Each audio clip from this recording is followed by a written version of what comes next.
Good dick. We need to get someone new it already. This guy's not. He's fucking up. All right, so we're live, guys. Yeah, we're already live. 6th Borough podcast, brought to you by Made to Thrive, American T-shirt company. Check them out on Instagram at madetothrive.us and www.madetothrive.com.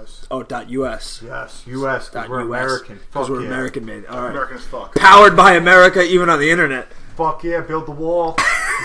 Oh, wall just got 10 feet higher. We just gained a shit ton of followers and lost a shit ton of followers. Somebody say feel the burn to level it out. You can't get political. It's too early for political. All right, so we got our first official guests on tonight. Brought Eric out. Take the wheel here. All right, we got two real interesting characters that I know from my paintball playing past. We have one of my good buddies, Nick Sandalina, got together first time when we were teenagers. They can't see you. They can't see you. They can't see you, Nick. He's waving to you. You're making the same mistake that Skanga made. It looks like a webcam, but it's a microphone. It's not.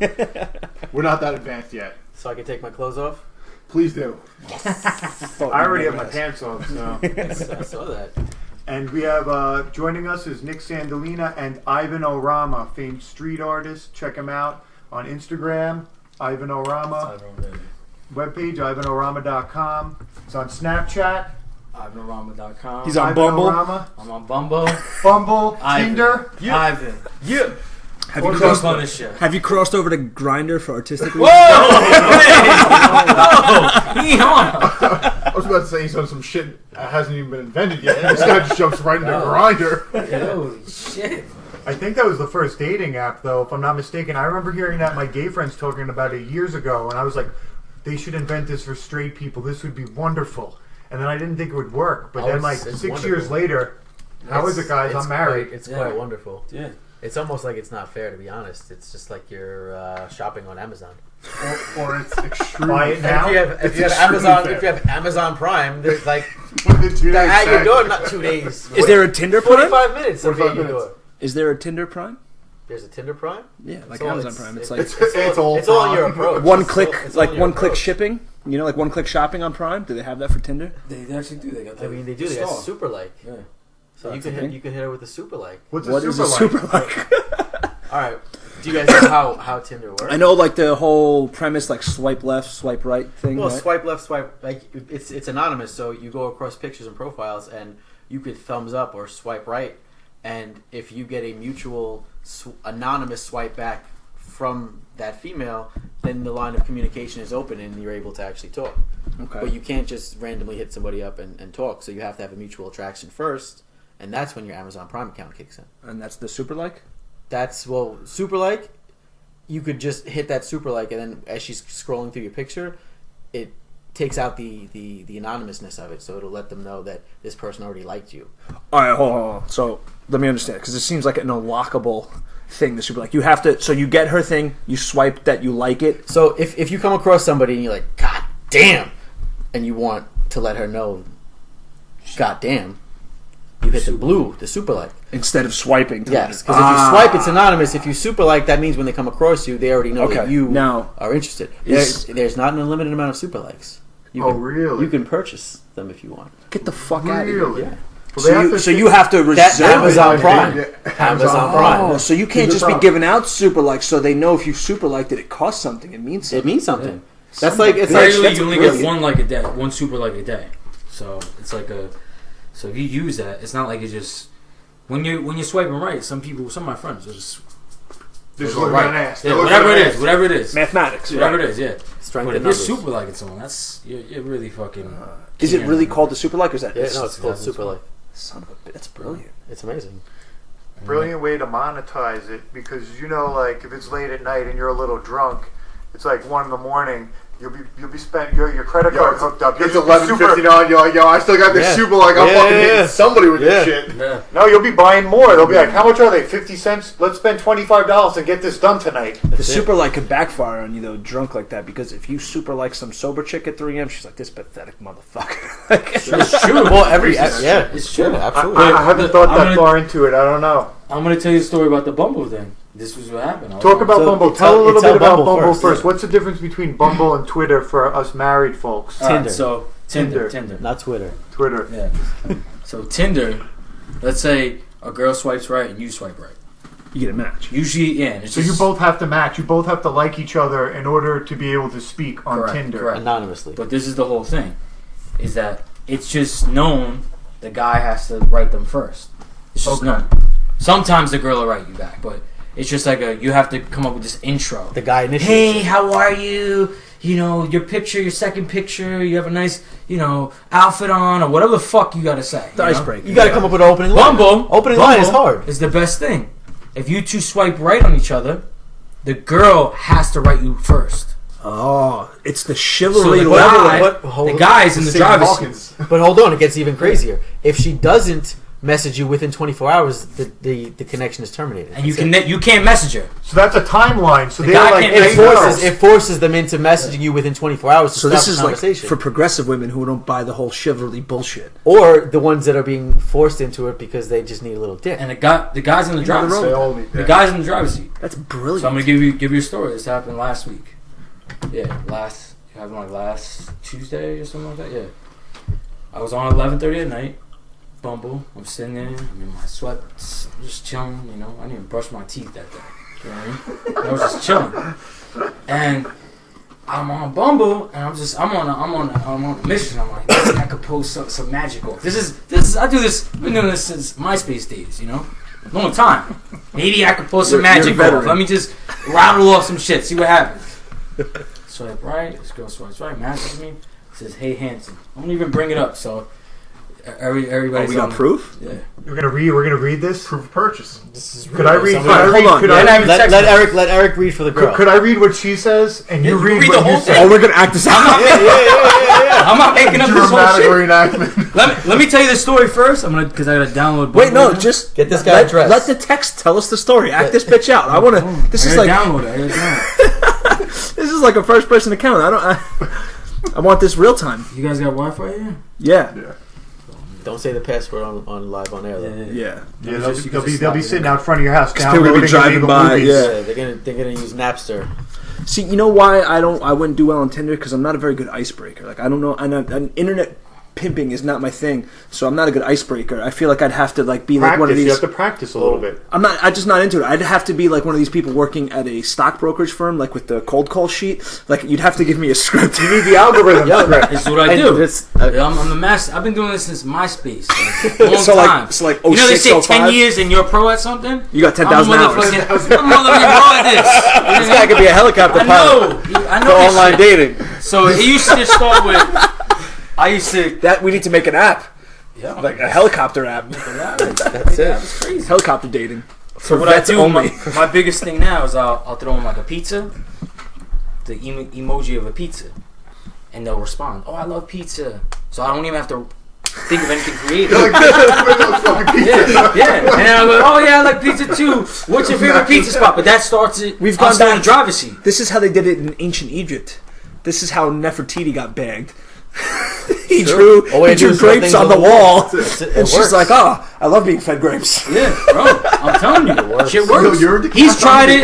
Too. Yo, I have screenshots of it. I've done it. It Ivan works. is a legitimate master of online dating. He's been featured on the VH1 channel. Yeah. On what was it? It was like an online dating forum with If you. it goes down in the DM. Yeah. Say it again. It goes down It in goes DM. down in I'll the show direct you. message. Yeah, it's a private You message. can probably Google that. It's probably on YouTube, right? I'll show you right here. It goes down on DM. Check out Ivan Orama on YouTube. On Should VH1. we pull that up? I'm gonna Yeah, try to pull it up. Right here. Yo, bro, pull that up. Don't jamie me. Like he's the only one that I really know that's been featured on like an online dating forum on actual television. So that would make him an expert. Yeah, that's a whole new wrinkle to this story. You're not just a self-proclaimed expert. You were brought on TV because of your expertise. Yeah. Let me just let you listen to this. Oh, we're pulling it up on. Yeah, you can listen to the interview. I got a little secret. If I see a bad chick, I throw a little dot. You know, a little period? Oh, yeah. Oh, was that an accident? Say, So what I do Eric is on DM. told me about that method. Yeah, it works because And they he- always say, he "Is quoted that a you." mistake?" He added you. He Ivan No Ramen you when he relayed the story. Yeah. And you're brilliant. Thing now. So let's get back to the text Get back thing. to the Do you Bumble have the story. Bumble thing? Yeah, I just had to download it. My bad. And long story short, the girl tonight, she was like, she's been hitting me up. She's like, oh, let's chill. I ended up finding out that her parents, she's 21, right? Her parents don't let her out on school days because she goes to college at Suffolk.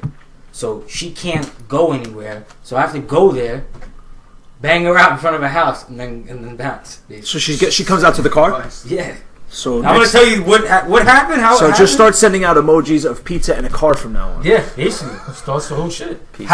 How she did it, she hit me up first because it was Bumble. She said, "Hey, handsome." Oh, here we go. Yeah, what's up? So You know? Bumble is really her only like medium in order to get laid then because She can go out.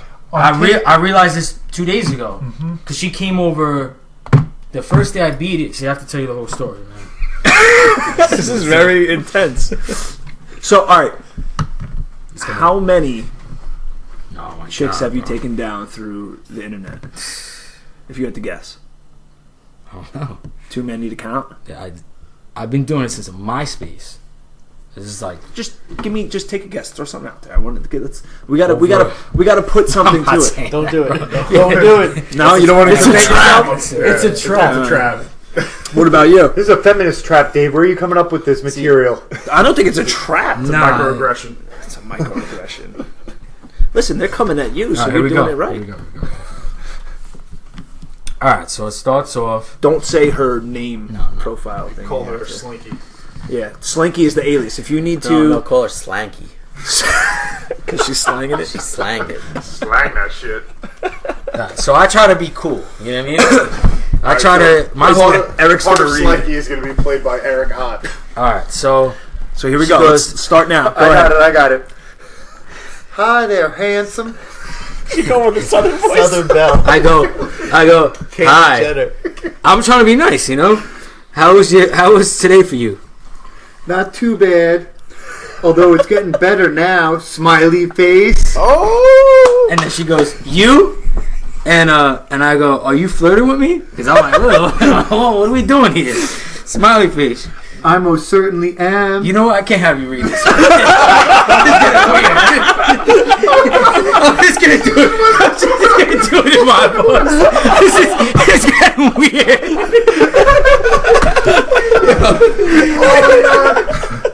People are gonna start thinking. We gotta finish it. All right. So Commit. she goes, I go, are you? I'm reading it though, seriously. She goes, I go, are you flirting with me? She goes, most definitely I am. Laugh You out know, loud. that's better. That's Yeah, that's it's all me man. talking. It's all me man. talking. You sound like Him a talking 4-year-old like a girl. dude. You sound like a 4-year-old No, guy in the Hey, basement. let me Some keep of the on Jersey going. boys are on this fucking. I go- What the fuck's happening? I go, laugh out loud.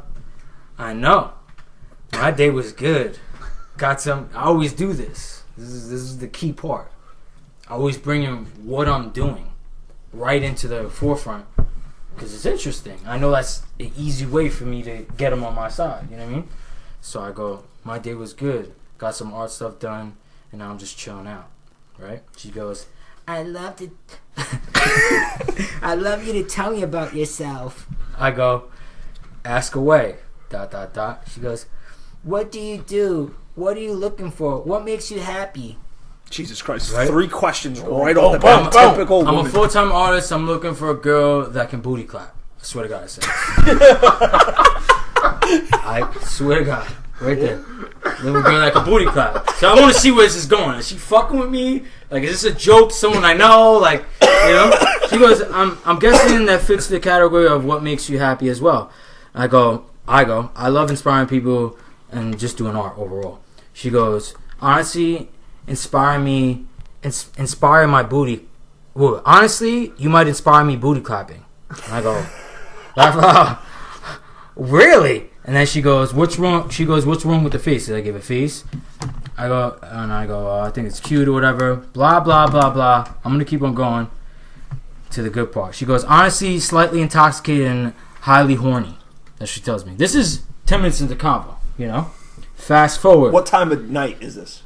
This is, I started talking at 11:30 at night. By 12:30, I was asking him, yo, should I do this? He was like, yeah, hell yeah, do it. When is this really going to happen again? because I was scared because it sounded. Too good to be true. Yeah, it was like I was looking for this. You know, as a guy, that's what you. If every night you could do that, you're like, yeah, you know. That's the end game. It's That's never the that goal right easy. there. It's never that easy. Even when you know what it is, they still want to play the game like they're not just interested in fucking. They want I to was still playing the pretend. game with her, and she was like this. Here you go. Hey, here you go. No, Here you here. go. Okay. Yeah. Yeah. And I was playing the game like, wait, Yeah. hold on. So, it gets to a point where she's like, are you coming? And I'm like, yeah. Right? I was like, I'll be there in 20 minutes. So I get there. How sweaty were your palms? I wasn't nervous. I just wanted to know if she looked like how she... Because I asked her for Instagram before I left. Right. So I need to look at your Instagram and, you know, You gotta verify a year back. Right, you know what I mean? I need to see what was going on a year ago. You know what I mean? So I looked through it. And I'm like, yo, she has a fat ass. Like I seen her in a swim, you know, a bathing suit on her Instagram. I'm like, all right, this, you know. You had to verify that she had friends that weren't creepy to make sure she's not creepy. Nah, it's more or less just the ass. I gotta see the ass and I'm good. If I know there's meat and booty, I'm going for it. All You know, right. fuck it.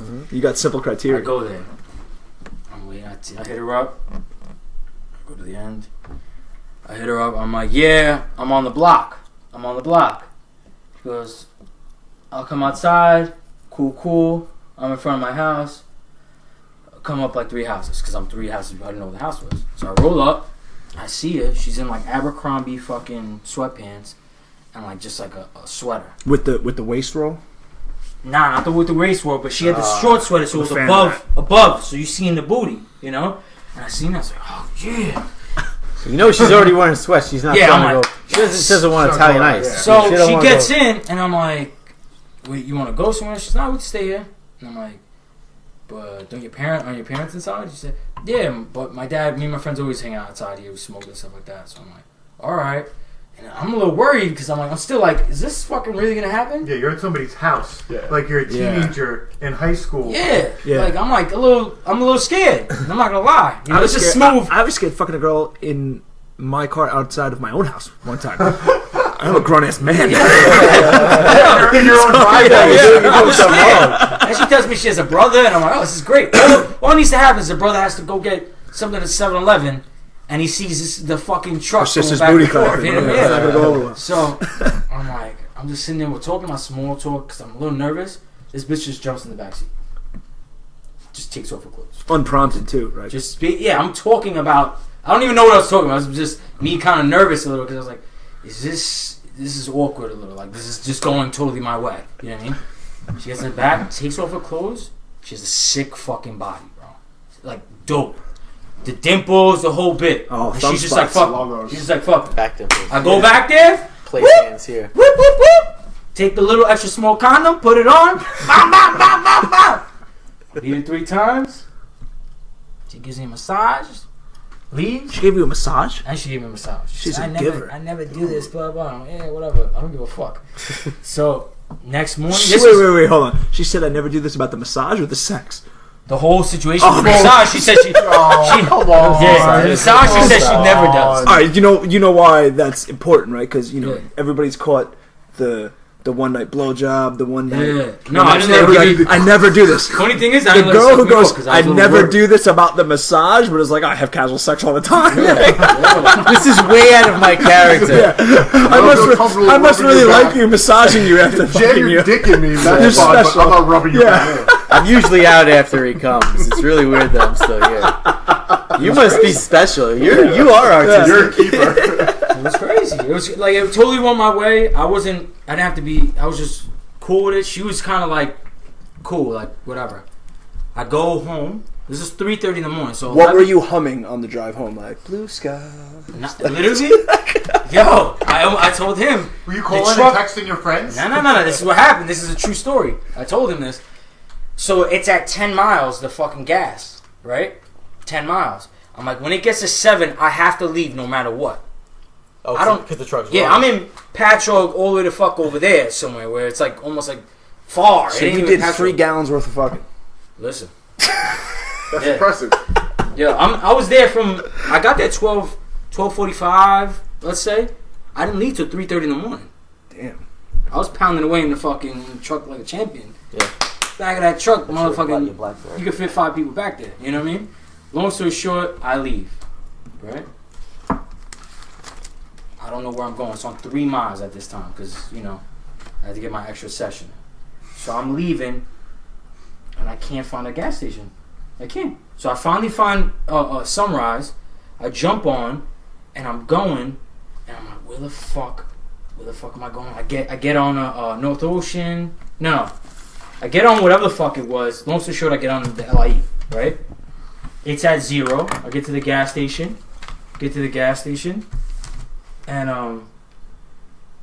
And what do you call it? And fucking, I just barely get in. So I almost run out of gas overall. Fast forward, 12 o'clock to 12 in the afternoon the next day, 3:30 in the morning. So I get home around 4 o'clock. 12 o'clock in the afternoon, she comes by. I try to talk to her again, you know, kind of. She just took off her shoes and went on the bed. And she's like, you know what I came here for, basically. That's what she basically said to me. Was So she like on a schedule? She had like a tight She had to schedule? get ahead. Yeah. So wait, is she still? You're still talking to her? Yeah, I'm supposed to chill with her tonight. That's awesome. But even when she came, and the best part is, she's a freak. So it was no holds barred, beat down city, and then she's like, oh, I gotta go get my hair done. See you later. Left. You know what? No texting or like, we should hang out this weekend, we should go out to eat, nothing. She has her priorities in order though, because she got her hair she done knows second. What she knows what she wants. So- and Yeah. that's it. Let me ask you a question, because we were talking before we started recording that you're going on a cross country trip, right? So, how much does this factor into your cross country trip? Like How you much can internet ass you are can gonna yeah pull you can be cross-country? Tindering and bumbling across the country as you go. I've done that before. Yes. I used to play when I used to play paintball. I used to go to I was the one that put everybody else on it. And on MySpace, when they had MySpace back in the day, because I used to play paintball from 16 to 23, so that was like 2001 to 2006 or Yeah, like something. early Went around. mid 2000s. So while I was traveling, I used to go wherever the event was at. I used to get the zip, put it in. This is zip, right? Yeah. Zip. Put it in, and you could do 5 miles or wherever. And I used to just send the same message to 100 girls. I used to say, "I'm coming. I'm gonna be in Texas for this paintball event. Blah blah blah. I need a tour." This is what I used to put every single time. I need a tour guide. If you want to be my tour guide, let me know. Best story I got from that. I went to Texas, right, for paintball. This girl I was talking to, she gave me a number, and I never called her back. I hit her with that message, right? Me and my boy go out in Texas, Austin, Texas, right? We go to, there's tons of bars on the 6th Street thing, tons of bars in Austin. We go out to this one place. One of the girls I got a number from was in there. She goes, you messaged me on MySpace, blah, blah, blah. Oh, she approached you. Yeah, and we chilled the whole night. And I ended up eating that in Texas. So Nick, you're also going on a cross country trip too. Yeah. Are you gonna incorporate this into your trip? Incorporate Smashing like- internet ass. Yeah. smashing some strange yeah, sure. But my trip's gonna be a little bit different though. I'm gonna be actually on my motorcycle. I'm gonna be riding cross country on my motorcycle with me, my brother, and my father. Yeah. So there's no backseat So- of motorcycles. There's no backseat in the motorcycle. Well, there is, but It's not that comfortable. it's not really gonna be that comfortable. Right. But yeah, fuck yeah, I did it when I came back from California on the train. I did this shit the whole way through the train, all through the Midwest. I got a bunch of connections all the way through. So you smashed. No, see, I on didn't, the but see, train? I didn't smash. No, I just made that connection. Oh, okay. So I was on the train. I was on the train. So as I was going through cities or whatever, I would go as I'm sliding through. He's laying that groundwork for future That's it. Rifles rifles. fired. That's it. Fucking right. I'm like a Western pioneer. I'm just laying my tracks, you know, through the West. You're a regular Leif Erikson. That's it. I'm just conquering dividers. Manifest destiny. Raping He's in- conquering all the way through the West. Now Nick here, Nick Sandalina, he's a bit of an adventurer. He's been all throughout Europe. How many do you have the country count for Europe? How many different cities like you've 11. been to? No, I don't. No? I have it written down somewhere. Does your country list match his ass list? It's probably No, very. there's not enough countries. We're out of countries. That's not fair. Yeah, I guess there's only like two or 300 countries in the world. Those are disproportionate ratios. No comparison, Dave. No comparison. Apples to oranges. But Nick's traveled extensively through Europe, and the next big adventure is you and your brother and your father are going to ride Ducatis from essentially eastern Long Island all the way to the West Coast. From one coast to the other coast. Yeah. Atlantic to Pacific on Ducatis. Yeah. Is Yeah. there- Well, my old man rides a Harley. He's gonna be on the Harley. because he's an old man. But Nice, yeah, me and nice. my brother. What's the motivation behind the trip? It's actually it's funny you should ask. So I have like this crazy like wanderlust, and I keep just never settling in my life. I always want to go meet people and go somewhere and do something crazy. So I'm always talking about it. I'm always talking about uprooting, maybe relocating, moving somewhere. Just recently, my brother graduated from college. He didn't really know what he wanted to do or where he wanted to go or anything, and decided one day, I want to move to California. What do you think? And I'm like, I think that's dope. That's everything I've always wanted to do. You know that. Do it and don't think about it. So that's what he did. He bounced. And it's really cool. It's really cool because I'm jealous. Right. But it's also like he's fucking 25 years old and he's starting over in LA on the beach. Like, it's a cool fucking story in itself. Right.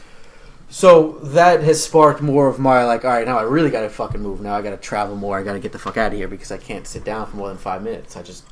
You gonna make it through this? Go. No, I'm fidgeting as it is. But Nick's like rocking back in his chair like as he's telling the story. So this past December, I planned to go visit him. I had some vacation time going that was going to expire at the end of the year. So I was like, fuck it, I'll go to LA and I'll hang out with my brother for a week, see how he's got himself all set up. And Ivan's like, Art Basel is this big art explosion. It happens once a year down in Miami and other places. He had some big things going on that he wanted me to be a part of. So he's like, you gotta come. You gotta come to Miami. And I said, I can't. You remember this, right? Yeah. Like, I can't. I planned this trip to go see my brother. And he's like, you gotta do it. It's a once in a lifetime. You gotta do it. So sparking that wanderlust inside of me again, I was like, fuck it. I moved everything around, so I was able to actually fly down to Miami, do all that stuff with Ivan, and then I flew to LA, and I had an awesome time over there, and that's when I took the train home, back from LA to New York. So at the end of that trip, I was thinking a lot, I was writing a lot, I was trying to figure out, what my next move was, and I was like, I want to go to Thailand. I want to go to Thailand for my birthday, and I want to bring my brother. My brother, I'm April 7th, he's April 4th, so we're a couple days apart where we celebrate our birthdays together. I was like, that's going to be my next trip. I'm going to take my little brother to Thailand, and we're going to go for 18 days. And we're going to celebrate our birthdays. That's a pretty sick trip. So that was it. That was like a bucket list trip for me. It meant a lot. It was feeding into my whole, wanting to do something crazy, and that was it. And we were doing it. It was fucking awesome. So fast forward a little bit. Ivan finds out he's planning this trip with our buddies going across country, and he tells me about it. I was like, it's cool. Maybe I'll do that one day or whatever it is. Just casual talk, because I was going to Thailand, and all shit happens with Brussels and everything with the international travel. It sparked a bunch of shit in my father. My father was like, listen, I don't think it's a good idea you go to Thailand right now. I'm like, what do you mean? He's like, all this terrorist stuff that's going on, it's kind of, it's a bad time to travel. And I know that I never told you to do anything in your entire life, but now I'm telling you, don't go on this trip. I don't really take well to authority, so I kind of got into an argument with him about it. We fought. Right. We fought for a while about it, and he brought up a few things and things that happened in the past that made me have to see his side of it. And I've done things for him, and he's done things for me, and it was time to return the favor kind of thing. So I said, fuck it. I think I'm going to have to cancel this trip. But what's crazy is this was the second strike against this trip. And I told Ivan this story, and it's when certain things are put in front of you, like, not to sound like a douchebag, but like with the universe. If the universe puts something in front of you and you ignore it, then that's a big problem in my book. So this is the first thing. My father getting into a fight with me. First time me and my father ever disagreed or anything in my adult life. Right. Ever. Anything dumb I've done, he's always been okay with it. He's literally a super cool dude. Like, he's one of those, you go out with him, you're going to feel like he's your boy. He's not like, I'm with Nick Status here. Like, you'll just feel like he's one of the boys. He's one of the guys just hanging out. Super cool. He'll fucking get wrecked. He's not that guy to be like a dick. Is he good on Tinder? Yo, he was single. He was single a couple years ago. He was. Yeah, no, he was single was a couple on years Plenty ago, of and Fish. he was doing his thing. He was. No, he could get I down. remember giving him a lesson. I was just Was gonna it, say, was it, did a, you go was it a to lesson? MySpace lesson? No, he was or? on Plenty of Fish. And Plenty I of had to go Fish down. lesson. That's awesome. Yeah. So he's definitely. So Pop Dukes is a cool dude. father. Yeah. So it's like this weird strike number one is the fact that I don't ever. This was the first argument we've ever had in our entire lives. I have to think about, that. So I apologize. That's actually strike number two. Strike number one, I went to. I don't know if I told you this. I went to a meeting in the city. I work in construction, and I was going to a meeting at somebody's office. We walk into this office I've never been to before. I don't know anybody. We go up to the conference room. Now we go up to the conference room, and the guy who brought us in was like, "All right, you got the bathrooms down the hall, the kitchen's downstairs. If you want to get a cup of coffee, cool, thank you. We'll be in a few minutes." So me and my colleague, we sit down. I really want to get a cup of coffee, really bad. We skipped coffee, so it was part of my morning thing. I needed to go get it, but I had to play it cool because it was a big meeting. So I took off my jacket, I put my briefcase down, I waited about 2 minutes. How's the place look? Is it like a modern looking place? It's an office building. It's a construction office building. There's conference rooms. This is in Manhattan, in Hudson Yards. So, I'm sitting there, and I'm like, all right, this is, I'll just play it cool for a little while. Which is kind of important to the story, so I sit down for about 2 minutes. I don't get up to go get a cup of coffee right away. So when I do get up to go get a cup of coffee, I walk downstairs, and there's a guy just finishing his coffee. He's just stirring his creamer in. And I'm a stranger, so he looks over. He sees a stranger, and I address him. I try to be nice. Like, good morning, how are you? What's going on? And, very casually, he's like, good, how are you? And I'm like, living the dream. I was saying it sarcastically. That's my go-to response at work too. Because it's sarcastic. Every morning I see the same person. They're like, "Oh, it's going on." Yeah, I'm just living the dream. I understand that. So like that was it's always my little knee smacking joke. But most people get it too. Most people get it, but they crack a joke with you. Yeah, but this guy got it, and he got it in a different way. And he goes, you know what? You're right. Every day above ground is a blessing. Is a beautiful day. I'm like, all right. The undertone of the conversation just changed at that point. Kind of got a little grim. And he looks at me. And he goes, do you travel? And I go, yeah, I travel. Completely random. I never met this guy in a million years. He doesn't know who I am. I'm dressed business casual, and I'm in Manhattan at fucking 8 o'clock in the morning. You can be anybody. Who am I? I could be anybody. You can be anybody. I could be anybody. And I go, yeah, I travel pretty regularly. He's like, well, I have one of my apprentices in the union. He was 24 years old. He just died. And I'm like, I'm sorry. I'm really sorry to hear that. That sucks. He's like, yeah, he was in Costa Rica and he got into a car accident and he broke his leg. It's like, okay. It's like they brought him to the hospital. His insurance the hospital didn't take the insurance. They wouldn't transfer him to the other hospital. He sat there for hours and hours and hours. He got a blood clot and he died from a broken leg, 24 years old. Shit. Jesus fucking Christ. So, how is this conversation happening? I'm like, all right, I'm letting him continue. He goes, I'm going to Japan with my wife and my son in a couple weeks, and I got travel insurance. I got this travel insurance. It cost me $400 for my whole family. It covers emergency evacuation, all coverage, blah blah blah blah. And I was like, wow. Wait, I have a question. How did the guy die from a broken leg? He had a He blood got a blood clot. clot. Like it was a complication because he wasn't being treated. Okay. So the moral of the story is it was a very fucking simple thing that he shouldn't have died from. Yeah. So I got this. He's telling me I got this insurance. So if anything like that happens on my trip, my family will be safe. And I'm like, it's crazy you say that. I'm going to Thailand with my brother in 6 weeks, and I've traveled pretty regularly, and I've never ever ever thought to get insurance. So there you go. It's strange. It's like, do you have the insurance company's information? They say, yeah. He goes, yeah. I'm like, all right, I'm upstairs in the conference room. If I don't bump into you down here, thank you. So I make my coffee. He doesn't come back. I figure, fuck it. Whether I see him again or not, it's something now I'm going to look into. In this conference room, there's me and my colleague. There's 3 other people, just like that. We're set up right here. So it's me and my colleague, and the door is right there, like where the refrigerator is. So during our meeting, which is a very important meeting, it's a stupid expensive contract, this guy walks in. He walks into the conference room. He doesn't say anything to anybody. He opens the door. He walks all the way around the table. He comes up to me, and he hands me a piece of paper with writing on it. And I go, thank you very much. I go down. I put it into my briefcase. Now, the meeting stops, but nobody's looking at him. Nobody's addressing him. Nobody's saying, hi, Tom, or whatever his name is. He just walks into this meeting, completely interrupts it. Nobody says anything. Everybody just sits there. He wasn't the boss. He wasn't wearing a suit. He was, a safety vest on. He was dirty. He was one of the workers. So he walks out. As he gets to the door, he looks at me, and he makes this weird fucking eye contact, and he nods his head. And he closes the door. And then the meeting ensues. Nobody fucking bats an eye like there was even anybody in the fucking room. The meeting continues. That's pretty strange. That was strike number one. That was fucking weird. That's fucking really weird. It was weird. And after the meeting, we're walking to the next meeting. And I'm with my colleague Jose. I'm like, yo, I was like, so are you gonna ask me about like that whole shit with that guy? And he's like, I was waiting. Like, what the fuck was that? And I told him the story. And he shakes his head. He's like, that's only you. That's only you. That can only happen to you.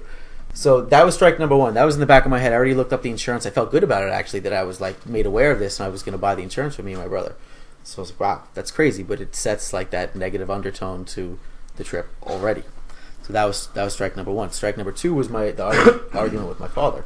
That's pretty wild. And I don't know about you, but like before this, were you like a big believer in like, I don't want to say like a higher power or anything like that, but I think the universe, like the way you put it with the universe, I subscribe to that theory more. And I had something happen to me recently that kind of reinforced that. And Chris and Eric, you guys both know. I was getting, I'm sure you guys both know, you're friends with Eric, and me and Eric both fight, right? So I was supposed to fight last month, and so I went through, 12 weeks of preparation, and I was ready to go. So the week of the fight, I'm getting all my medical stuff done, and I think I take care of everything. And I send all my medical information over, and I get back from the promoter in the athletic commission, and my blood work was incomplete. The doctor's office I went to botched my blood work. They fucked up on paperwork, so you have to get like HIV and hepatitis. Yeah, all the major. Yeah, make sure you have no bloodborne diseases and shit like that. They just never put down on my paperwork that I needed my HIV done. So this is like 4 days before weigh-ins, and you have to have all your stuff in. So he's like, dude, you got to get this done. So now I call them back. I'm like, how come I don't have my HIV? They're like, it was never ordered. They whoever did it didn't order your lab properly or whatever. I'm like, well, I need this. I'm like, and I have to have this in like 2 or 3 days. They're like, well, it takes 2 days for the blood work, to get back or whatever. I'm like, well, they already have my blood, so this should be a pretty simple procedure. Yeah. Long story short, I get what I think needs to be done. I get a call back. Full 24 hours have gone by, and they tell me, hey, you need to come in, we need another sample that we have to send out to them.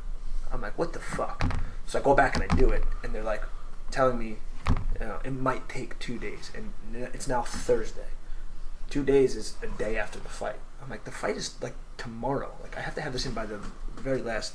Oh no, I'm sorry. This was Wednesday, so they're telling me it might be by Friday night. I'm like, the fight is Friday night.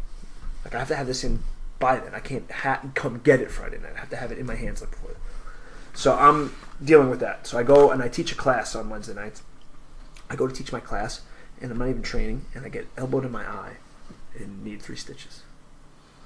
So I came home, and I'm just kind of like, I can't believe this, and I come up the stairs, and I see Chris, and I'm telling him, and my roommate Mike, I told him earlier what had happened with my paperwork. Yeah. So I came up the stairs, and I'm like, who wants to go fucking drinking? And he's like, he thinks it's paperwork related, and he sees my eye. He's like, what the fuck? I tell him what happened, and we were both kind of like, you know what? Between the blood work and now I get this freak accident, the eyeball, it's almost like the universe is telling you, don't do it. Like, sit this one out. You're not supposed to fight on this car. Like, yeah. Whatever, the arena's getting bombed, or there's something fucking bad. There's a reason you're not supposed to be there that night. Yeah, it was very strange. Yeah. I've been injured before a fight. It happens, whatever. But like just those 2 things, and I got elbowed while I was waiting on the call from the doctor's office to tell me like whether or not, the lab was going to be able to get it back to me in time. That was the double stamp. That was just in case. Just in case I thought maybe I'd get my blood work issue resolved. They're like, let's seal the deal for this motherfucker. Bro, I think I was talking to Nick about it recently because when he was telling me about his dad, I was basically calling him a pussy. I'm like, fuck that, you gotta go. You know what I mean? I don't give a fuck what happens. Just go. And whatever, shit happens. You know what I'm saying? Yeah, no, Change your mind. That comes up, and you really think about it. Me, I'm not. If that would have been me, I would have won either way. Like with 2 strikes, I would have won for 3 somehow. I'm not 3 strike, I'm lose not your doing finger that. type guy. But yo, the big thing is, no. But the thing is, it's risk equals reward, man. If you ain't gonna take the risk, You ain't fucking some girl outside her house at fucking 2 o'clock in the morning. yeah. If I just said, Yeah, Think about this. Miles I got a Valenti. little sidebar, real quick. A little sidebar. So I'm at work the other day, and and I'm talking to the lady that works with me about this pizza that we get from Caliseo's. It's a white slice with pepperoni. Oh, Caliseo's and Port Jeff. Yeah. Delicious. But their white slice with pepperoni, it's just different. If you haven't had it, just you're welcome. Yo, So- the Sicilian is fucking The Sicilian? bomb. The white slice with broccoli? White slice with a regular pepperoni. though. pepperoni slice, Just let me finish my story. You're welcome, Caliseo. So I'm Is telling that you, the yes, emoji you that's said? that's basically it. When I'm sending them that That's it. emoji, That's that's it. what I'm thinking of. Coliseum That's it. slice. So I'm trying to explain it to like the feeling like of having one of those slices to this 56-year-old lady that I work with, and I was like, you know what it's like? I was like, it's like having sex with a girl you just met, and she looks at me and she's like, what the fuck are you talking about? I was like it's so good, but it's like so bad at the same time. That's what this piece of pizza is like. Because like you just want to like rub it all over you. It's so good, but like you feel like shit afterwards. I've never wanted to rub pizza all What- over me. You know what I'm saying? What did this lady say to you? Bro? The whole office was just What did she staring look at me. like? It was like the record skipped, and they were just like, That awkward moment in the club, like when the fucking music stops and you're saying something real embarrassing. no, You're like, but I don't give a fuck. But Is this like a Jennifer Aniston 56-year-old? fucking with No, her? no, she's old. Boss is No. Jennifer Yes. Aniston? Yeah. No, she's just. Because then you're like, I'm gonna rub some shit on you. So like the secretary also heard she's like a big Jesus freak, so she really wasn't cool with that. The guy that works next to me, Jose, he was just laughing. He thought it was He cool. co-signed. But he co-signed on it. So I think the point of this is what were you just talking about when I interrupted you? Because Risk versus reward. the risk versus reward. That's that you could use that as a perfect mantra for risk equals reward. Well, You're risking it, but that reward. I've rolled the dice many times. But thankfully, due to one of my hobbies, I'm like a purebred dog. I come with papers. Mm. You know, I'm D-Rock's pretty- eating some questionable pizza in his life. Yeah, but like it's like what they say. Even bad pizza's good. Pizza's pizza. It's good when it's cold. Yeah. Yeah, I had a bad you're pizza good, bagel. you're good. I had a bad Papers pizza say bagel you're recently, good. but it was still You're good. clean. You still It was ate still a it. pizza bagel. Yeah. It was bad, but it was still a pizza bagel. It was good. Yeah, I'd eat it. I'd eat it again if it was in front of me. If you're drunk at 3 a.m. and it's a pizza place and you're coming home from the city, Why not? yeah, yeah, I get it. No sex is really bad sex because you're still having sex. Wait, say it again. No sex is bad sex because you're still having sex. Yeah, I won't No call it sex. bad. Oh, but, no sex is. but Yeah. there's questionable sex. Yeah. Oh, I'm not saying that's not questionable. So whoa, bad and questionable are two fucking completely different things. So, but we were saying Pizza. risk equals reward. No. Just talking about the trip, and I agree with him. I agreed with him. The fact that I didn't really want somebody else to dictate what I was doing, and that was a problem for me. But when I started really thinking about the more rational side of things, with that strike number 1 was weird. My father so passionately yelling at me about it. He's like, my only 2 sons, I don't want them going to an area that is recommended against international traveling right now. There's terrorist threats, and as unfounded as they may be, that's how he felt. So I had to take it into consideration.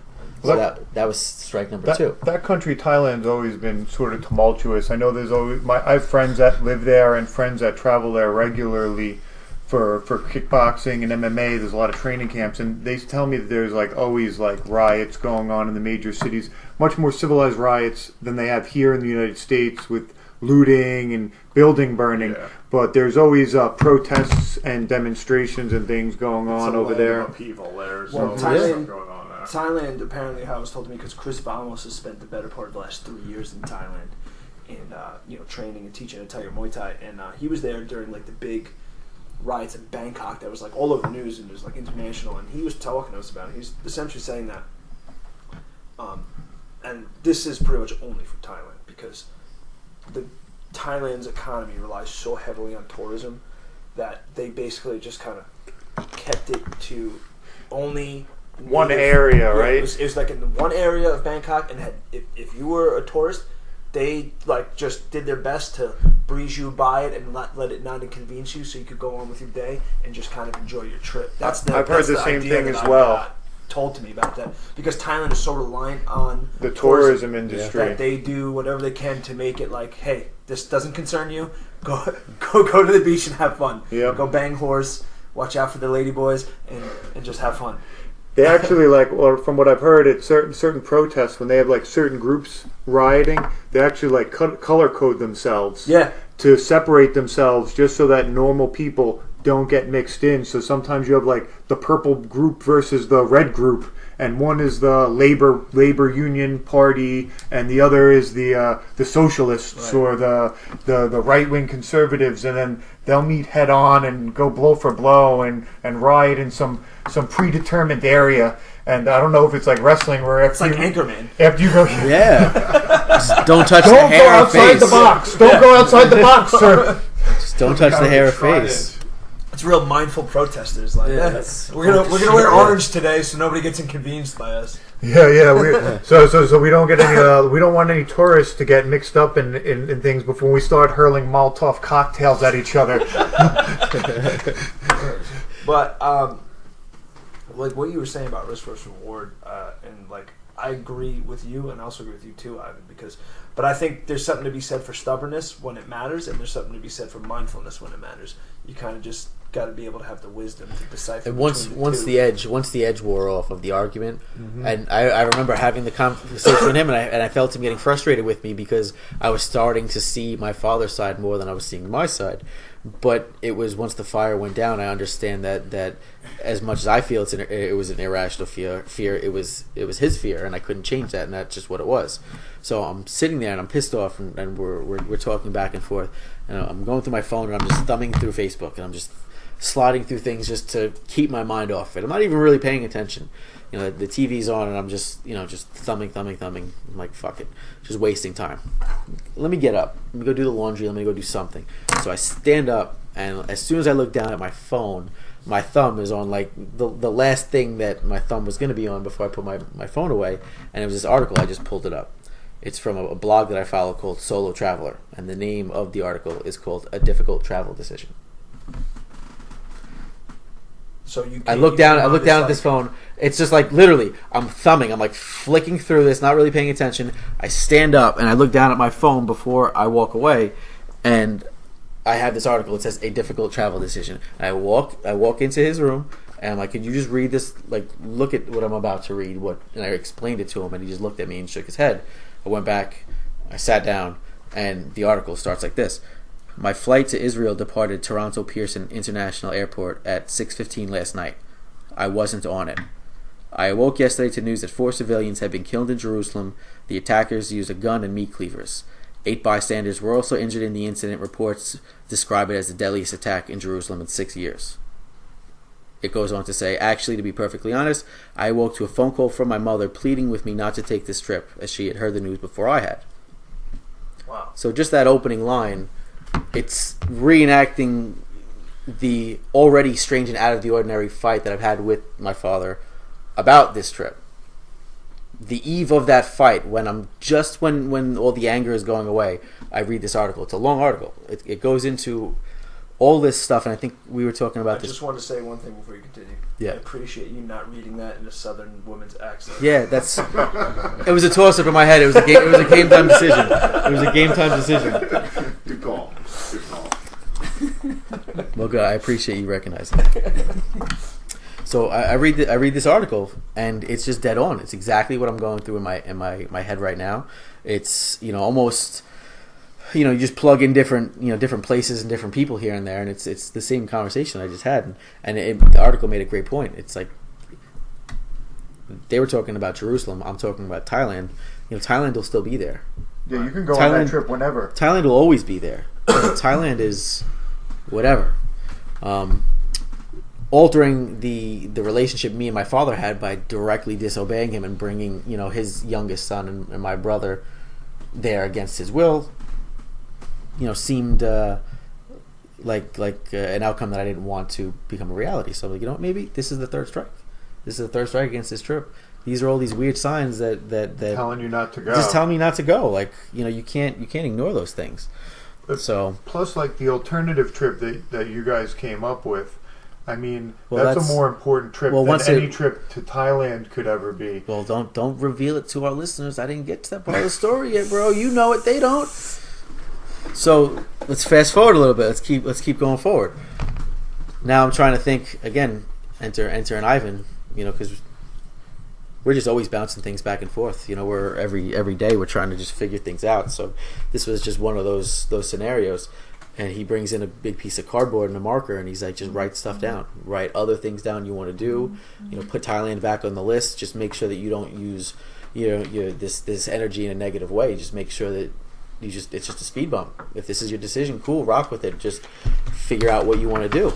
I like that thinking pattern of you have some negative energy, turn it into doing something positive. I'm gonna have to make like a mental note of that and try to utilize that. You know what it is? It's because it's like a lot of self-awareness. I feel is the big thing that I've been trying to relay to him and one of my other boys. If you don't have self-awareness about what your limitations are, or what you could do, or what's stupid and not worth your energy, you're kind of a fucking idiot. You know what I mean? For the point being that I think that's the definition of a fucking idiot. Yeah, actually. but that's a majority. I'm not saying I'm better than anybody. It took I've been by myself just doing art for years, since I was 20, almost 23 years old. You know, I'm 30 years old now.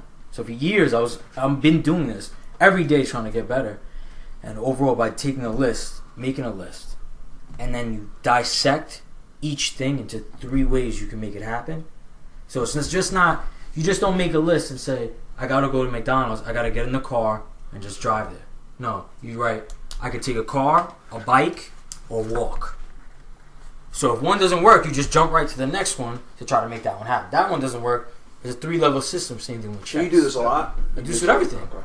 That's a good... Every single thing. Every time you're coming around to do something that's like a little bit out of the ordinary and might be a little bit difficult, that's not just like a one-shot deal, one and done. There might be several different approaches. I like that. Write them all down first, so that you're not like faced with failure after the first one goes. You're like, all right, let's just jump to choice 2. And you'll usually by choice 2, you got it. That's not choice 1. Because if you're passionate about something, you're geared to accomplishing it. You're gonna accomplish it. I think, and that also railroads you giving up on something like at one failure because you have a backup plan, right? And then this is another way to even take it. So I said, write 5 things down that you want to do. You want to go to Thailand, you want to go to Cali, you want to go to Brazil, or you want to go just fucking ride your bike somewhere, whatever it is, and something else, right? I'm like, you have to write them down, and then you do 3 ways to accomplish each one. So now you have 5 times 15. You understand what I'm trying to say? Yeah. You have 15 chances to make something happen here. You're eliminating excuses. Yeah. Yeah. And that's the whole thing. I don't believe in it, like, and I was gonna say about with his dad and stuff like that. There's 2 ways to do everything. That's not the way I would do it, but that's how you fucking motivate people. Every way, I've made a lot more mistakes than I feel like a lot of other people, but that's because that's my approach to it. But that's how you discovered this method, right? Like, yeah. Yeah. Well, that's. But everything, I'm not going to be right every time. So let's say the time that I tell him to go to Thailand, and I told him this. I said, if I was you, I would go no matter what. Right. I don't give a fuck. I'm going to Thailand to get better myself, get a reset, and then I'm going to come back and deal with this. She's gone already. You understand what I'm trying to say? And my whole point of view is that if there's a reason you got to do something, you got to do it. But he might, and I told him, I said, if you go, you might die. But at least you went. That's my approach. I'm going to go experience it. Something happens. But I've been through the worst already. I've been through the worst than a lot of other people I know. I slept on the floor, all that shit like that. So I'm like, fuck it. And that's my approach to it. And then that goes into how I built that level system. Right. And getting shit out of your mind. Out of your mind, onto paper. You're taking this organic computer you got up here, this organic hard drive, and you're giving it a chance to take on more stuff. Yeah, it's like defragging a computer. Yeah. If you came into the room I'm at, there's paper everywhere. Art show, list, bottle things I want to create, and I explained to him, I said, this whole room, you see how all this shit is filled with shit on the walls? This is all in my head. Imagine I never wrote that down. You'd lose it. I'll be fucking stressed out all the time. And now I'm getting so good at mental discovery that nothing really bothers me anymore, bro. It's crazy. I feel like that's such a analytical, scientific approach, which is almost completely opposite of being artistic. Yeah. It's like every artist I know is the so opposite of that. There's almost no. I mean, they have a creative process, but there's no. You are super analytical, super fucking focused on exactly what you're gonna do. I want this. I'm gonna find 3 ways that I can accomplish this. I've never met an artist that's like that. That's so fucking absolutely different than every person I know that's creative. It's a compliment. Yeah, it's a total compliment. But at the same time, it's the backstory. You know what I mean? But at the same time, I see that I went through so many things in the past that it might not altogether necessarily benefit me. It might benefit a lot of other people to do better things because of the shit I went through and the shit that I know I could take. I know when someone wants to do something or want to go forward and fucking really pursue something, I could tell. You know what I mean? I know that feeling. I know I get that.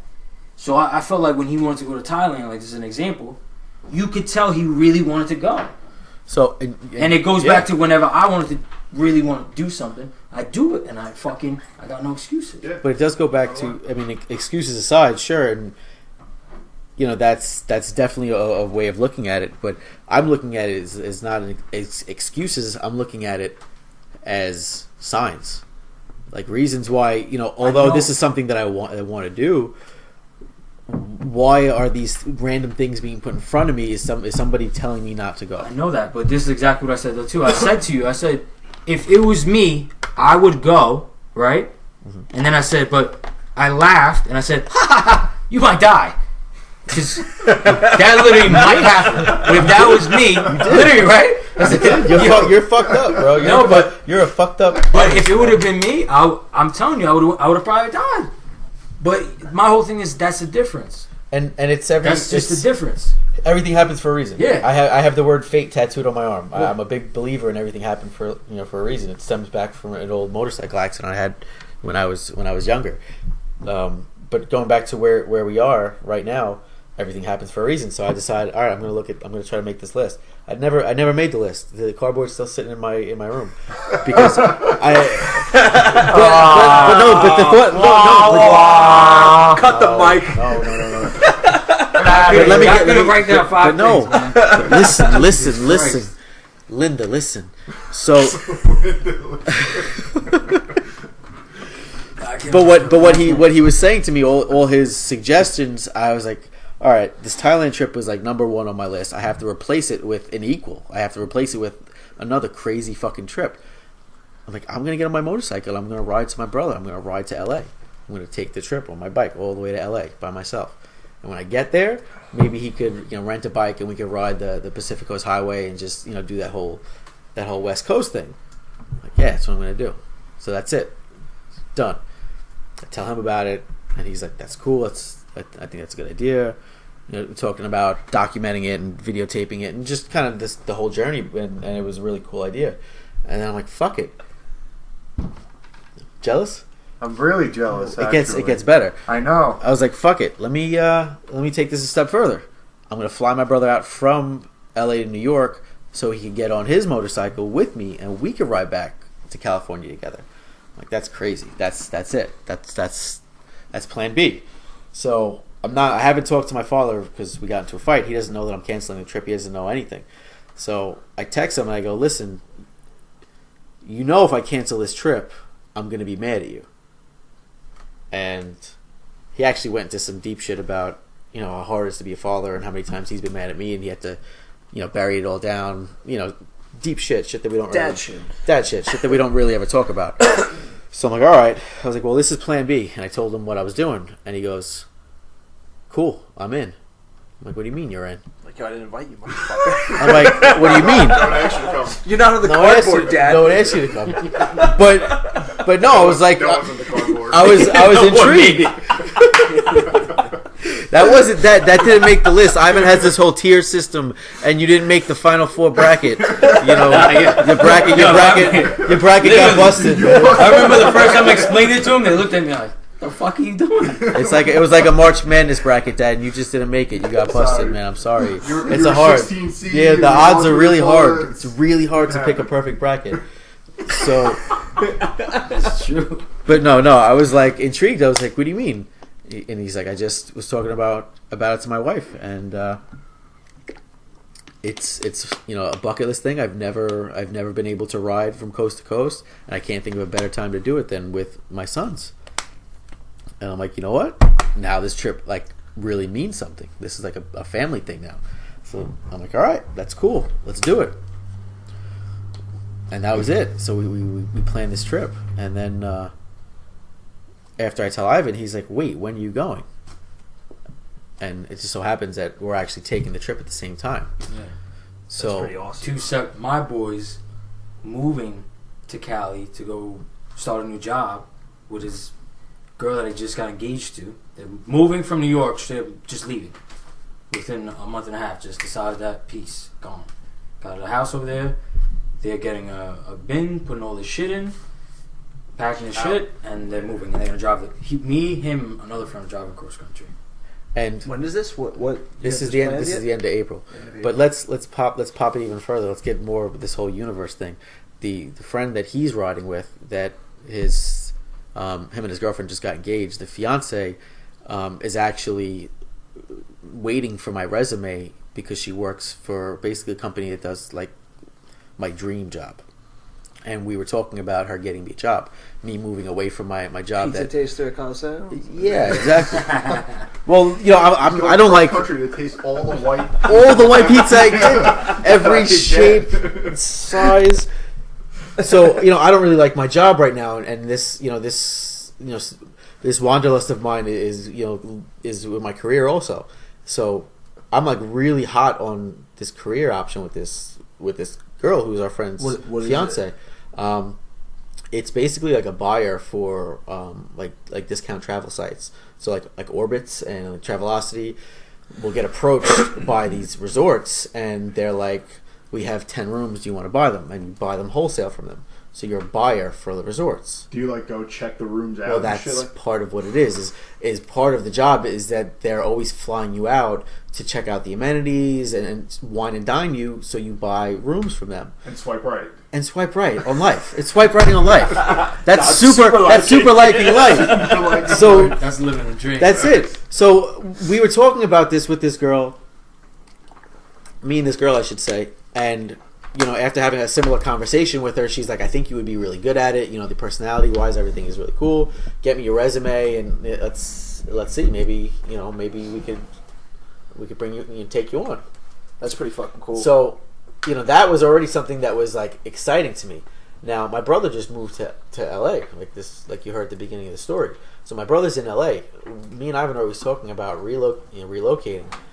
He's going with our friends to relocate. I'm taking this crazy epic journey that shouldn't have happened, with my brother and my father.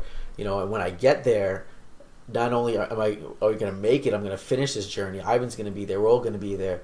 This girl's going to be there. The opportunity of me getting my dream job and getting it in LA because of like all roads led to California after all of this is like a real and true possibility. So you might not be coming back. I might not be coming back. The moral of the story is we're probably going to have to fly you guys back here for the next podcast. Yeah. Or because he we like fly out there. like he said he's buying a standby ticket. He's not booking a flight back. He's buying a standby ticket, so whenever he feels like it's time to come back, he's going to come back. Because I know for jobs and shit like that, I have to come back, because of the art shit. But I don't have to be in New York. You know what I mean? Right. I could totally be in Cali. I could be in Cali till July if I wanted. Come back and do a job, and come back, go back to family. And all those variables and all those little things that led up to this rendezvous in California is just something that is like crazy, stupid, powerful. Like it just dominoes that just fell magically in a snake and up the hill, down the hill pattern, and boom! Now we're all in California and all crazy this shit. Circumstances. All this stuff. There'll be right 20 people from East Coast there, easily, that we all know and together. Like hanging out. My friend, my college roommate that I went to high school with, my best friend, moved there after college. Eric knows, and my friend Kurt lives a couple blocks away from my brother now, with some friends from back in the day. Like, Big up to Curtis. big up to Kurt, and it's all there. Like, it's just weird. Everything just falling into place. I told him You can't today. deny Set it. itself Text up me. for you guys to be there. He texted me today, and I go, yo, if you come back, you're a fucking pussy. You know what I mean? I said to him. Exactly what I said. I said, there's no reason. You hate your job. This guy's, if he told you his whole story, he has nothing he really has to worry about. He can just leave. Yeah, my actual story has volumes of layers Yeah. and You don't have to worry about the chapters. car, nothing. You have to put 5 reasons on the cardboard that you want to come back. Yeah.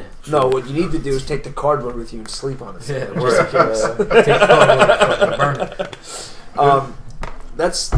That's pretty fucking awesome, honestly. I mean, so that's like that story for both of us. So where it started in Miami was in December. So that's like December to now. And I think even going with that, like going to Cali, like even for myself, I always look to take risks. Like I said, if I have 3 strikeouts, I'll probably even go for the 4th. Like, I'm crazy like that. But what it is I'm always learning, and I'm just adding to it. I'm just adding to my mind, and at the same time, when I get a chance, I am literally using that. that was the most gangster shit I've ever seen. I gotta tell the story of what just happened. Nick did some ninja shit just now. So we're sitting here. Mr. Miyagi over here. Yeah, I'm listening to Ivan tell his story, and I have a little notepad next to me, and Nick discreetly reaches over, grabs my notepad, and opens it up like a little Venus flytrap. I'm like, what the fuck is he doing? I'm like, oh, he's gonna write something down. No, he's not. It's open like a Venus flytrap, and just starts going like this, like reaching it upwards like this, like he's in church or something with the hands going up. And then I see a spider come down from the fan, and he just catches it in there, smushes it up, and puts it back down like a real gentleman. That was the smoothest spider kill I've ever seen. You're at one with the universe right now, Yes. Nick. Yeah. You have to Thank take you that guy for out. noticing. I don't That need was to pretty be. gangster. I don't need to be recognized for my You actions. had to take that Black Widow out I before do he it. got us. That was pretty. I do it for you. White Widow. The White Widow. Gotham needs me. So there's a real interesting article, you guys talking about going out to California and how a lot of people are moving out there. We all have a bunch of friends that have done it. And a few years ago, everyone's heard of Moby. He's a DJ, a recording artist. Came out with a lot of hits in the late 90s, early 2000s. And he wrote an article a few years back, and it was called "I Left New York for LA Because Creativity Requires Freedom to Fail." And the premise of the article was Moby, he was like a die-hard New Yorker for years, grew up here, lived here his entire life, and a couple years ago he decided to make the move. Oh, I'm going out to LA. And he said, I had a whole bunch of friends telling me to come out to LA for years, and once I got out there, I realized that this was the place to be as a young person, a young up-and-coming person, because in New York, you don't have the freedom to fail. And we all live here. We all know that it's real hard to live here. And if you fuck up, you make like you go off on a business venture that doesn't work out, or you stick your neck out for someone, you move somewhere to a new neighborhood for a job, and that job falls through 6 months or a year in, you're stuck in maybe a 2-year lease, you really get fucked. There's realistically like very little room in New York to fail, to go for an opportunity. Yeah. You kind of can't fail. You have to just make it work. That's what it is. You can't take a risk. You can't take those risks. How many people do we all know that have gone out and they really tried to do something like out of the ordinary and then fallen flat on their face a year, 2 years in, and you see them, they never really bounce back. I have friends in their 40s, in their 50s and 60s. I had a professor in college that failed at starting a hedge fund, and he never bounced back. Yeah. And New York, just you don't have that leeway. So what Moby's article is about is how in LA the cost of living is a little bit cheaper. You have a little bit more wiggle room. People are more laid back and accepting of people that are still going for their goals at later ages.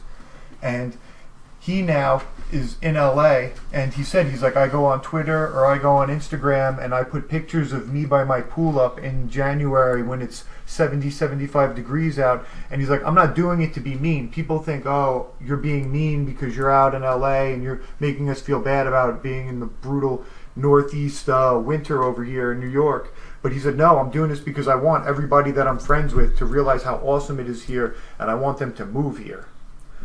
And I feel like there's like a lot to be said about that. I mean, California's got a special feel to it. Not that New York doesn't, but it's just a little bit different. I think you're totally right. And I think the biggest thing why I want to even just go overall is just to be able to do that. New York, you can't do that, man. No, you have no chance. You gotta, even with me doing art, I come out, I've had today, I explained how certain things went viral that I've done and the process I had to put into it. And when I first did them all, they all failed. But I kept the same thing and just like kind of revised it in a way. Right. And then they went viral. But it's that never stopping attitude. But going back to what I was saying is just the fact that it's just like, you gotta like, how can I say it? Here you have to keep moving forward. You can't rest. No, you can't take a break. You can't, especially myself. I'm like, I feel like I'm in the cuff. Yep. Yeah. I'm like, if I let loose, if I come back and almost like celebrate a success and just relax and just life will pass you by. I'm fucked. Yeah. Yep. You miss the next opportunity. You never get time to sit back and really enjoy life. Yeah, no. It's you that can't enjoy your accomplishments. It's that FOMO, that fear of missing out because. You have this going on. You have that going on. You know, it's so much shit always going on. And that's what kept us just moving for so long, even in like a social environment. Yeah. That fear of not being part of something. Mm-hmm. We'd be like fucking Wednesday night, Thursday night, Friday night, Saturday night. We'd be going out. You know, and you guys worked in nightlife too. You know, it's just like it's one of those. You always have to do something. It's like you have to do something. There's a consequence too now for missing out. Piece of gum, sir. Yeah, it's not just the fear; it's the consequence of it too. If you miss something, what if you miss something? What if you miss one of these stories? Well, that's the thing. Or you miss an opportunity. An opportunity. You're going to. You know, that's butterfly effect shit. Yeah, don't even start me on the butterfly effect, because that's those chance encounters that you have that fear of missing out. Like nights that he dragged me out that I did not want to go out. He would drag me out most of the time, and we had fucking times we had parties, we had encounters, crazy stories that never would have happened if I didn't accept this guy kicking me in my ass, because he knew. He's like, you're missing out. Yeah. You're doing yourself a disservice from not going out. And he dragged me along, and that fear built in me, and I was part of it. I was I don't want to miss this shit. We can't do this shit forever.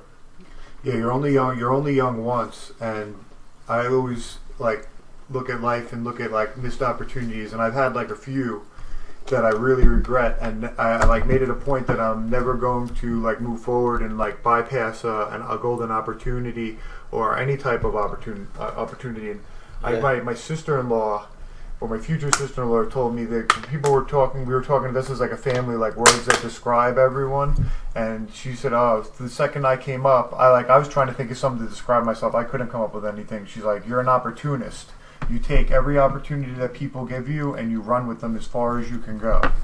And I feel like that's how you have to be if you're going to live in New York. If you plan on doing anything more than working your 9 to 5 and watching football and getting drunk every weekend, like all of our friends do. Yeah, and me too. And that's when I was talking about that business opportunity, because I'm not happy with my job.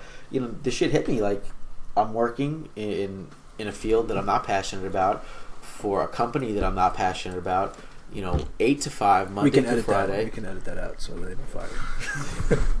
Fuck them. I'll shout out the company. No, they treat me well. They treat me well. It's not that it's a bad company or anything. No. It's just that you're not happy with what you're actually doing. And I've actually sat down and talked to the owner about it, and just kind of like air it out. And they could pay you $500,000 a year, and you still wouldn't love it. I still wouldn't love it. I would eat my way through the day. It would be hard. A lot of white slices. Yeah, a lot of white slices with pepperoni. A lot of bad late night decisions.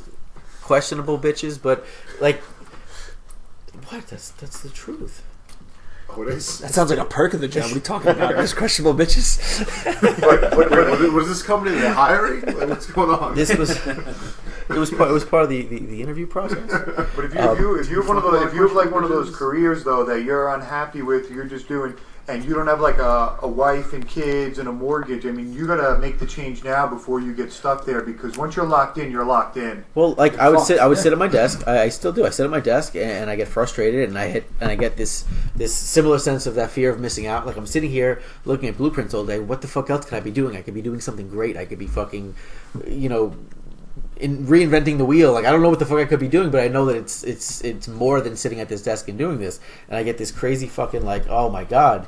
And before he moved back in with me, it was just me at my house. So I would come home, I'd go to the gym, I'd come home, I'd have an empty house, I would just get stoned and fucking watch Tinder? Go on Tinder, try to get some strange fucking vagina in my room, or watch It's Always Sunny in Philadelphia until I fucking pass out and wake up and do the same thing again, over and over again. It's easy to get caught in that momentum. And that's what it was. And I'm like fucking like how do I pull myself out of this? Like this sucks. Do I have to walk away from my house and move away? Do I quit my job? Do I try to move to the city? Like, what the fuck am I going to do? Because this is not healthy. And going back to what you were saying, like I wasn't, drinking every night. I was smoking pot every night and just trying to forget about it and, watch some dumb shit, and I'll wake up in the morning and do it all over again. And that's a scary fucking thing. So when an opportunity jumps in front of you, like this trip to ride West Coast and all these little spider veins, connecting each other, like you have to go for it. I agree. You can't just like let those weird things, fall through your fingers. And I could have went somewhere else and not gone to California. The good thing about stuff like that too, and this is what I think about a lot of times, because I look back with a lot of like regret on earlier parts of my life where I don't think I was mature enough to understand things, and I like miss knowing I could have done more with certain things. Mm-hmm. But like everything still got you to the point where you are now, right? And it could have happened another way where I never became aware and I never figured out. And like sometimes you got to be ready for those things. At least you're aware now, because most people, I don't feel like they're even really aware of the things that they do that negatively affect them long term. Like they just look at like, this is what I do. Oh, the guy I work with, he goes home from work every day, he hangs out and has dinner with his wife and his kids, and then he gets drunk and watches football, which I'm going to say a lot because I feel like that's what's wrong with a lot of America. They just, as far as males go, it's socially acceptable, like a hobby of theirs is getting drunk and watching sports. And then they'll go to work the next day and complain. Pastime. Yeah, they'll complain about their lives. And I'll sit there and like listen to these guys complain about their lives, and I'll think in my head, well, how many hours last week did you spend trying to change your situation versus how many hours did you spend drunk and watching sports or watching any form of entertainment for that matter? Yeah. How many hours of television did you watch? And most of these people haven't spent 1 hour cumulatively in the last month of their lives bettering their situation overall. They're just going through the motions. Oh, I go to work, do my 40 hours. I come home. Oh, I hang out. Or, oh, what are we doing on Friday? Oh, we're going to play darts at the bar and getting shit-faced. Then Saturday we're watching the game at 12 in the afternoon. And Sunday, Sunday there's a doubleheader. And I'm thinking in my head, I've never sat down in my entire life and watched an entire sports game since I was like a teenager and I had nothing going on. I'll watch a UFC event once in a while, but even those, it's like, I watch a couple of fights and like the main event and I get bored. I couldn't imagine dedicating an entire afternoon to television. Well, that's the distraction. That's what it's there for. It's entertainment. Yeah. It's designed to take up your time. That is that's the root of it. I don't think it's a bad thing per se, because I used to look at it like almost. Sometimes you look at people like that with contempt, almost like it's like, what are you doing? But I wonder how many people have never had the exposure to anything other than that, and don't have somebody like you, like Nick, like Ivan, like Chris, to give them that perspective. They're not aware; they're unaware. They might not even have an outlet either for that in their lives to expose it. And that's thought that they couldn't even right. Even or they even if they haven't thought it, maybe you didn't think it. Like I would have never thought the cardboard thing that you said, that really stuck out of my mind. I would have never had that thought, but I have the ability to be exposed to somebody like you now and hear that, and it can change my perspective on things, perception of things. Well, so I wonder how many of these people, and we know a lot of them, that are caught up in this rat race and caught up in the momentum, either have the awareness and choose not to do anything with it, which is terrible, or don't have the awareness for themselves, and then don't have the awareness for themselves, and maybe don't have the right people around them. Part of the problem is the fact that the awareness is fucking harder. Oh yeah, you know, yeah, and that's what it is, and that's where I am right now. I feel it. It's a fucking mental fuck every single day, and where I was scratching before, you know, how I was like, fuck it, I just go to the gym, I get stoned, and I, you know, just do it all tomorrow, you know, again tomorrow. When he moved back in, you know, he moved back in with the primary reason of us working together and trying to better ourselves and moving forward.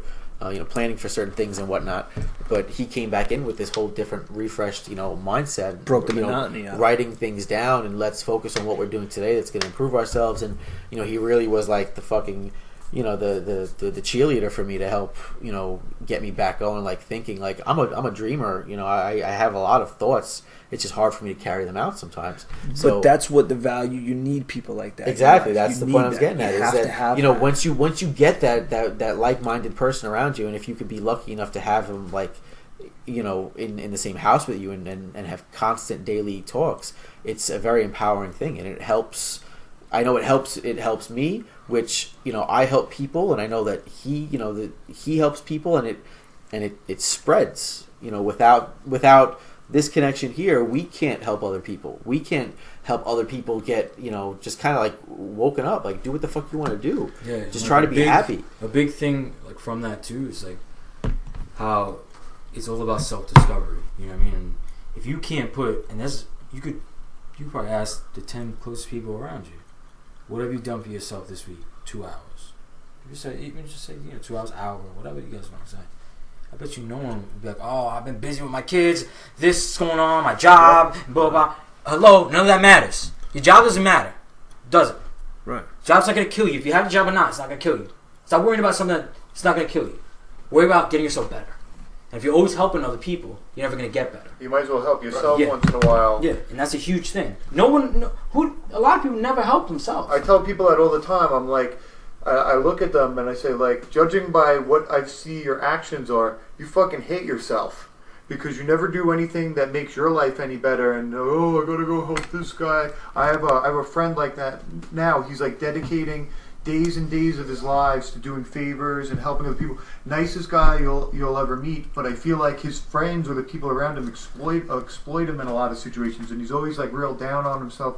And I'm always telling him, I'm like, listen, man, you got to do something for yourself. Don't do that for that guy. That guy wouldn't do anything for you. Oh no, I'm in a position to really help him out. I'm like, you know what? Yeah, you are in a position to help him out, but he wouldn't return the favor given the circumstances be switched. So I mean, it doesn't hurt you to spend some time focusing on yourself. I feel like everyone should almost spend time each day, whether it's 5 minutes, 10 minutes, or an hour, just doing something for themselves, focusing on bettering themselves in some way, whether it's reading something that you enjoy reading. And you can't help anybody else if you can't help yourself. Yeah, and this is a big thing, even on my side, and people don't understand. I get so much shit done daily because this is all I do. Right. Self-discovery every day. It's not 1 hour a week, 2 hours a week. Every day, that's all I do. Well, how am I getting better? What am I going to do? What am I going to do? And that's the big thing. To that point, and this is something you brought up too, and I believe in this.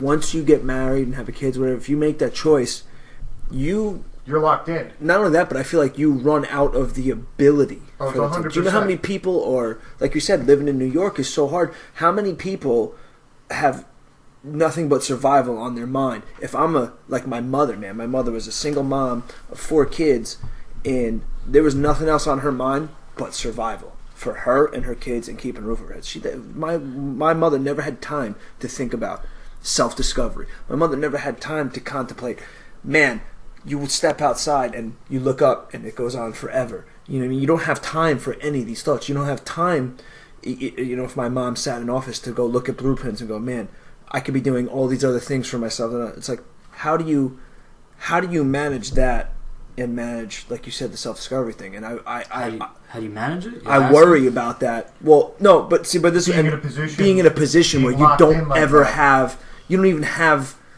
the luxury of that thought process. Yeah. You know what I mean? Everyone's But got that goes 5 minutes a day, though. Everybody's got 5 minutes. Well, a day. truthfully, yes, you Yeah, do. you're But right. it's- But we it's have difficult. the luxury of but it's- knowing that now. Yeah. So And for that, you know, your 5 minutes a day, sure, that's a discovery period, but ultimately, that's not going to allow you to change your life But drastically. it's the to follow. first. It's the first step, though. It is. Sure, Yeah, it it's is. you have to You practice. find- Listen, And it's hard to Sure. practice. You It's hard practice to 5 practice. minutes. Well, at the end of the day, I- there's always a choice. It can be made because my as hard as my mother's life was, somebody else had a harder one and figured it out. So I'm not saying like There's always- as a crutch, I mean, but there's it a just million- makes me nobody has the right or wrong way to do things. right, and it So makes and me that, and wonder that, about you, that you kind could of never stuff. you could never say you're doing it wrong because 5 minutes a day. Take it, people. If you're listening in right now and you're unhappy with where you are, set aside 5 minutes a day. Get a book in some field on Amazon.com or on your Kindle that interests you, and just read like 3 pages a day, and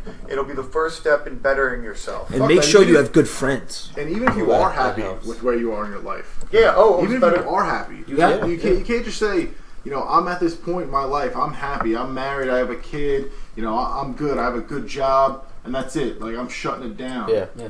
Well, I Yeah, have. like, what I are you? have- You're a I- finished product. Yeah. There's But no. I think a lot of No such that's, thing. that goes. I think a lot of people, 99% of people, that's what they do. They do. So, I'm I- just- a the perfect, Matrix. perfect, a perfect That's the example. Matrix. That's what it is. It is what it is. It's society. The perfect example. I sit next to my coworker. You know, he is maybe 5 feet away from me all day. I'm gonna be 33 this year. I'm single. I don't have any kids. I've been single forever. I've never been married. You know, I have girlfriends here and there, but you know, I'm a single man throughout the prime of my life. He's 35 years old, and he's been married for 12 years, and he's got 2 kids. We live drastically different lives, and when we're peers, Right. on paper we're peers as far as date of birth, but besides that, we're completely different people. Yeah. From like, you know, a night like tonight, you think he's sitting around with a bunch of buddies? No, he's changing diapers and just finally, you know, sitting down to But watch hold whatever on. TV show he wants Hold to on, watch. though. probably. From people who don't have kids, did you make the right choice, or did he?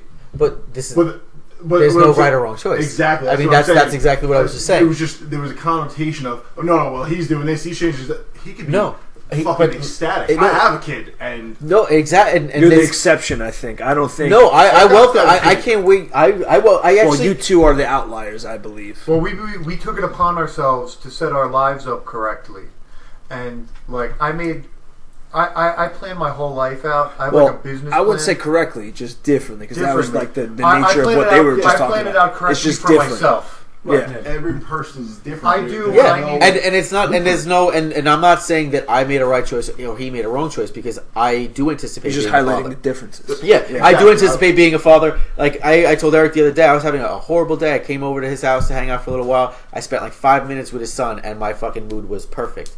Like that's a great feeling. Your That's son's a something. real gentleman. He's a Little perfect Max little. was So awesome. the first time I met this guy, we had a conversation about for about kids, yeah. 45 Yeah, minutes. about kids. How So- old the are kid you? too on that. So that the point, and like The what kids are Eric, wonderful. what Eric is saying is you know, set yourself up properly, make good choices, and I'm a strong supporter of making good choices. So, but me and him, we're peers, but we live. You know, like, when I go into work on Monday, and he goes, "How was your weekend?" I explain my weekend, and then I get the.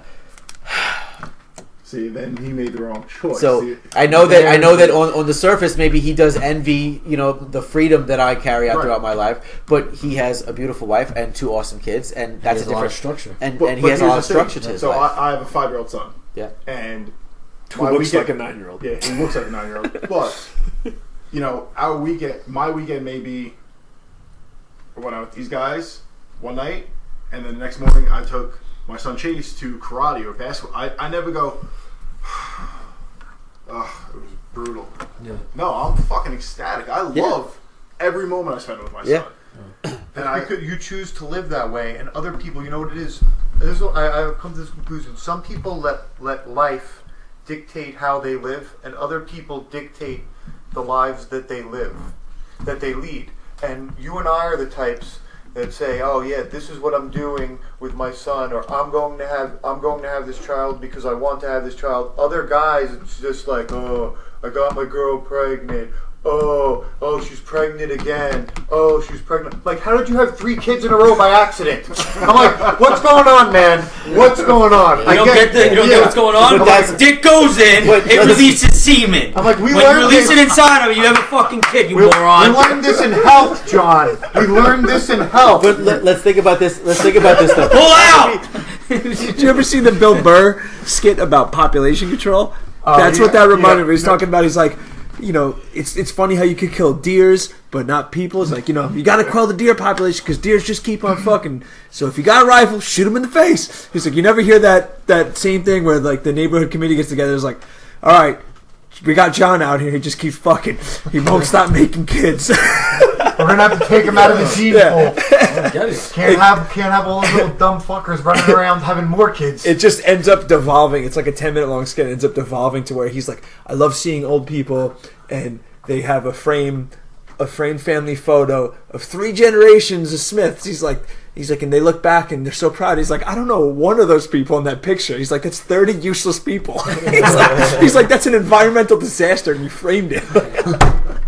It's incredible. If you're listening, YouTube that skit. It's hilarious. That's what that just reminded me of. When you're like, how do you have 3 fucking kids on accident? Anyone ever see the Bill Burr cartoon, the television show? Oh yeah, F is for Family. So good. It's so good. Yeah, it's a perfect description of exactly what we're talking about. Right? Yeah, because that's his whole character. Is that stereotypical? The intro to the show, the montage leading from him graduating high school to becoming overweight, bald, and getting abused by his children is exactly what we're talking about. When he's flying through the and that's what you don't want to do. You want to use that as a shining example of what you don't want to do. Not saying do not have a family, but have a family and own the family. Don't let the family own you. Don't let money dictate it. Do it on your own terms. Make sure that you make it work. So it's an enjoyable process. Life's supposed to be an enjoyable process, not a constant chore. I had a moment that set me free. It was probably, I want to say 5 or 6 years ago, and I was headed down the same trap that most people are in society. I was commuting back and forth to Manhattan via train, and 2-hour commute from my house when I left the door to when I got to my job. It was 2 hours in. I'd work my 8, 9, sometimes 10 hours, sometimes even longer, and then I'd have my 2 hours home at the end of the day. And I did this for 2-3 years. I'm happy. I'm in my 20s. I'm making near 6 figures. I'm sitting pretty. I think I'm like a big dog, doing much better than most of my friends. And things started to wear on me. I started getting beat up. So I'm looking at my career and I'm looking at what I do for a living. I realize there's no way I'm ever going to make $1 million a year doing this. So I look at like my upward potential, and I could get 6 figures. I could get a little bit higher. But I'm like thinking about it, and I'm thinking about my girlfriend at the time who's at home. We live together. She has a nice job. She's a teacher. She was working pretty close to home, and I was thinking about how much time I spent with her per week. Like, how many hours do I spend with Denise per week? And I was while I'm awake and not asleep. So I'm thinking, like, I leave for work at 5 in the morning. I don't get home until between 5 and 7. We're awake for essentially from 7 till 10, so for 3 hours a night. So during the weeknights, I'm spending, cumulatively 15 hours awake with my girlfriend. And then I'm thinking about how many hours I'm on the train, and I'm like, I sit in this car with these strange motherfuckers for 20 hours a goddamn week. What the fuck kind of flip-flop life is this? This is like the Twilight Zone. Yeah. Like, I'm like thinking, I got friends, I got family, and cumulatively, I spend more time with a bunch of strangers on a train than I do with my wife, friends, and family. Yeah. That's a pretty interesting thought. It was like borderline ridiculous. Then I'm thinking about my coworkers, who I'm not saying anything poorly about them. I loved my coworkers at the company I was working at, but I didn't love them as much as I love my girlfriend or my family. And I'm spending 40 plus hours a week with these coworkers, 50, 60 hours a week sometimes. I'm spending 20 plus hours with a bunch of weirdos on the train. Like, how much of my life am I spending doing things that I realistically don't want to do? And I was like, wow, I'm going to end up spending like literally 75% of my life doing stuff that I don't want to do, so that I can be at home and literally spend like an hour or 2 a week doing things that I want to do. And that's when I decided to make the change. You know how I know that that's the most important moment of your life? Because I bring it up regularly. No. The vigor and animation with which you told that story. Yeah, your fists were I get clenched. angry. I've never seen you that animated. He was like a villain. You're usually a pretty stoic individual, but that's the most worked up I've ever seen you get. So that was I could tell how important that was. Yeah, and I've heard that story a handful of times, so you definitely have brought that up. Well, I'm sitting there on this train, and I'm thinking, I'm a pretty smart guy, but what's the difference between me and the rest of these schlub weirdos that I see every day on the train? You were eventually going to be a schlub weirdo. That's what I was going to be. I'm 27 now. By 37, I'm going to be one of these schlub weirdos. So I'm sitting there, and I'm looking at them, and I'm looking at a guy in a suit. It's sort of like a shitty suit, like a $250 Sears suit, and I'm like, all right, that guy's me. Get him!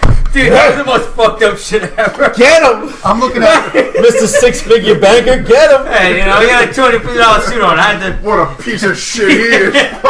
You might as well just What this human being? right This shit wasn't even a current Throw him off the collection. train! That was last year's election. Well, You don't have a Hugo Boss suit. I'm not trying to judge anybody, but I'm looking at you guys. But that was trying, but you Last suit I bought was $100 at H&M.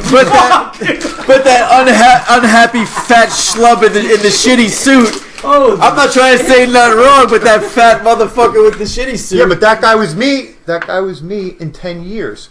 This guy was me. I just pictured him. I pictured him 10 years younger, some hot shot in his late 20s, making good money, and then next thing you know, he's got his girlfriend from Long Island pregnant, and he's like, "Oh crap, I gotta pay for a fancy wedding." So he keeps going back and forth to the city, paying 20 hours a week. Spending 20 hours a week on the train. Next thing you know, he has that nice wedding. She's pregnant. Now he's got a child and a wife. So he's still going back and forth to the city, and you know what? He's not in a career where he's going to be making $250,000, $300,000, $400,000 a year like I was. I wasn't in a career where I was ever going to make that much money. But you just get stuck, and you get stuck living on Long Island on that high city salary with that commute. You're really getting paid to sit on the train. That's why you're making that extra money. And I looked at it as like, I have this career in the city where I'm making good money, but it's never going to pay me enough to live adequately in Manhattan. Like, I'm never going to have like an apartment where I could have like 2 kids and a wife and maybe like a little outdoor area with like a patio. I wasn't going to have that in the field I was in. And neither were any of these other guys on the train. They were just doing it because they had to pay their mortgage. They were putting their kids in soccer. So I like sat down. I just sort of realized, I was like, all right, I have to start researching some careers. And I went back to grad school. I made some changes in my life, and I just refused. I said, I'm never going to go to the city to do work ever again in my entire life, unless it's something that I want to do. I'm not doing things that I don't want to do anymore for money. And I've been living like that for, I guess, 2.5 years now. And I think all my friends and my family can attest that I'm a much nicer... You guys can't see this, but I'm giving him the He's finger. giving me the finger. the middle finger, the one that insinuates "fuck you." I'm a much nicer that person. hurts even more because he's missing a piece of his. Yeah. See my Yo, full you're 3/4 full back. middle. Look, I have 2 full middle fingers. All my friends give me the middle finger now because I had an accident over the winter where I lost a portion of my middle finger on my primary fuck you hand, which is my right hand. And It's his strong hand. my strong hand. I lost about 1/3, and right now it's a little like oozing stub still. It's still not 4-month recovery time on that, so don't lose any of your digits, folks. Big up to stem cells. Real quick, I want to, before I lose it, and it's been in my brain for a while, I meant to circle back this, so before we get off on another tangent, if I can. Pump those brakes, bro. How the hell did you end up on VH1 for that show? How did you end up there? I meant to ask that because we just accepted the fact that you were randomly on. He's also in the Huffington Post today. Some of his art is in the Huffington Post if you want to check it out. Okay. Pull that up. So my thing is daily. Like, I'll tell you daily what I do. I wake up around 6:30. It's probably like 7:30 in the morning, around that area. I'll get something to eat. No, I'll take a Snapchat. But this all goes with the day. Take the Snapchat. I put an inspiring quote with a song that I like. I have this one thing every morning. Then I get something to eat. I usually show what I'm eating for on the Snapchat. I watch ESPN, right? Snapchat it, right? I put up my Instagram post, like a quote that I'll make up. right? So I'm always on top of the social media throughout the day. Checking emails, doing all this shit, always talking to people, texting, all day, Snapchat, Instagram, going back and forth, writing people. With doing the Snapchat, someone happened to see it and then referred me to somebody else. And that's how I got on the VH1 thing. Just like in a day like that? Social media. Just from one day? It was just one day, yeah. There was, this person that I said this, I got asked for information. I said, yeah, I'll do it. But used to call me. I told them exactly what I told you guys, a little bit about my stories on Bumble and Tinder. They're like, yeah, perfect. See us at Tuesday at this location. No. Shit. But I also did shit for GQ Magazine, same thing. So just from being out there? It was... on the Huffington Post, it was the... It was Trump... Trump and street art. Bring it up. Yeah, Trump and street art, some shit like that. You made a Trump piece? If you go to Instagram, just shit on the web thing, Instagram.com /Ivanarama, and the link is right on top. You made a Trump piece? Is that what it was? Yeah, I made a Trump piece. So what I'll do is I'll take a Ronald McDonald, take his face out, and put Donald Trump's face, so I go make Trump. So it's going against that whole shit. That's funny. I feel like I saw that. I might have saw that actually. Because like before you said Trump, like I was thinking Ronald McDonald. Yeah. So I think I had to have subconsciously seen that somewhere. Yeah. Like how the fuck else would I? Yeah. I had to have seen that. That's interesting. I didn't know it was you that made it. Son of a bitch. Alright, you want to look? So you go to Instagram on the top. /. You guys can't see this, but listen along. ORAMA. Follow at home. There you go. Yeah, it's that link right there. www. Yeah, if you guys don't follow Ivanarama, you really should. He puts up really great street art all the time, real inspirational type stuff. So Ivanarama on Instagram, Ivanarama on Snapchat, and Ivanarama on Facebook. You'll get to see all of his newest pieces, newest shows, and newest art expeditions. That's what we're going to call them, not exhibitions, expeditions, because his art involves a lot of traveling, hitting up different cities, and putting up. Essentially, it's like renegade art. You're just like out in the street putting them up on whatever you can, right? Guerrilla art. Guerrilla art. Guerrilla warfare. That's fucking fantastic. This is I think I'm going to need one of those prints, Ivan. I think I'm going to need a print. That, Trump. That's crazy. I awesome. saw that and I didn't know that was you. That's ridiculous. Thanks. That's cool as shit. So I've been pushing that since May. But my whole thing is the amount of shit I get done daily compared to my other artists as peers is fucking. I'm accustomed to it. Well, every day I do the same thing. I'm trying to get better. I'm figuring out new ideas, blah, blah. Then when I get a deal, I act on it. I don't sit back and relax, So that's a huge thing to getting better. You have to practice those things, And that was on my side. That was something that I had to, at a young age, I had to understand.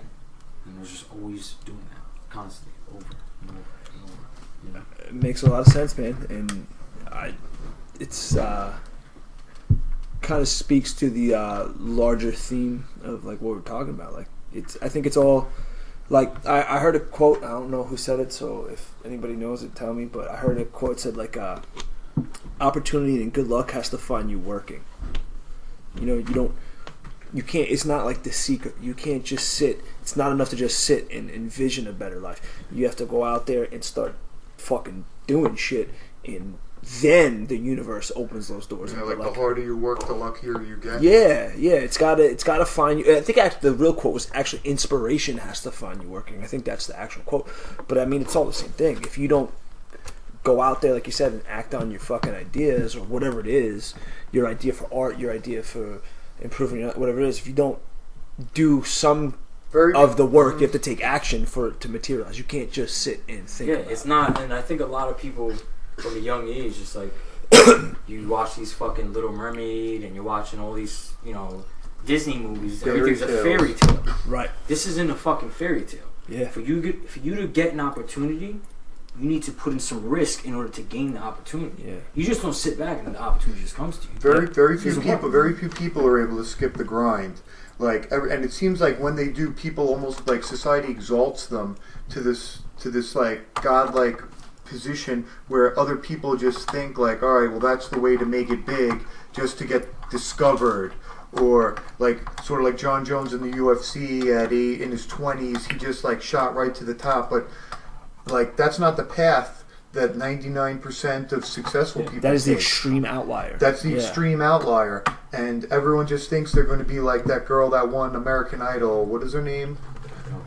She's famous now. Kelly Clarkson. Not famous enough. Like no, everyone knows Kelly Clarkson. Like we involuntarily know her. Ivan. I guarantee if Not until you mentioned it, though. Not until you mentioned it. When you said her name, I knew it. I guarantee if I play one of her songs, you'll know all the words. That's because he's fucking gay. Well, I'm not Skanga. Skanga's Not that there's anything wrong Mr. with that. Taylor No. Swift. Not that there's anything wrong with that microaggression. Yeah, dude. Yo, get out of my safe space. Can't be slighting 10% of the entire population, Dave. Jesus. Yeah, you piece of shit. How'd this end up on me? Because it always does. Did you listen to our first fucking podcast? We should have knew all the No, time. dude, I blocked that out like all the other bad memories. So, like, I mean, to what you were talking about, I just pulled up the picture I sent you this morning.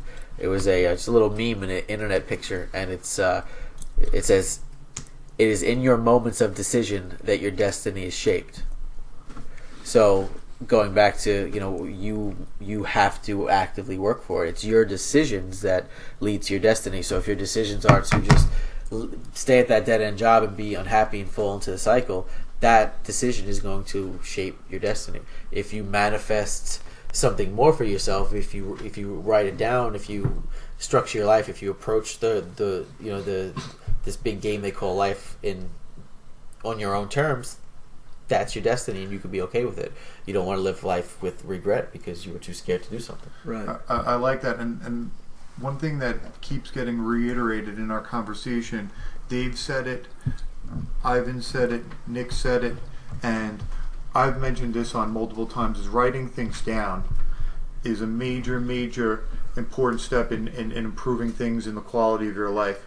Like every goal I've ever tried to achieve, I've written down so that I stare at it and it reminds me of what I'm working towards long term. Because sometimes in your day-to-day grind, you get disheveled, you get tired, you get exhausted. Oh, why am I even doing this? And at times when you're getting exhausted, you need to revert back and focus on that main goal. When life gets stale, you need to remind yourself, oh, this is really what I'm working for.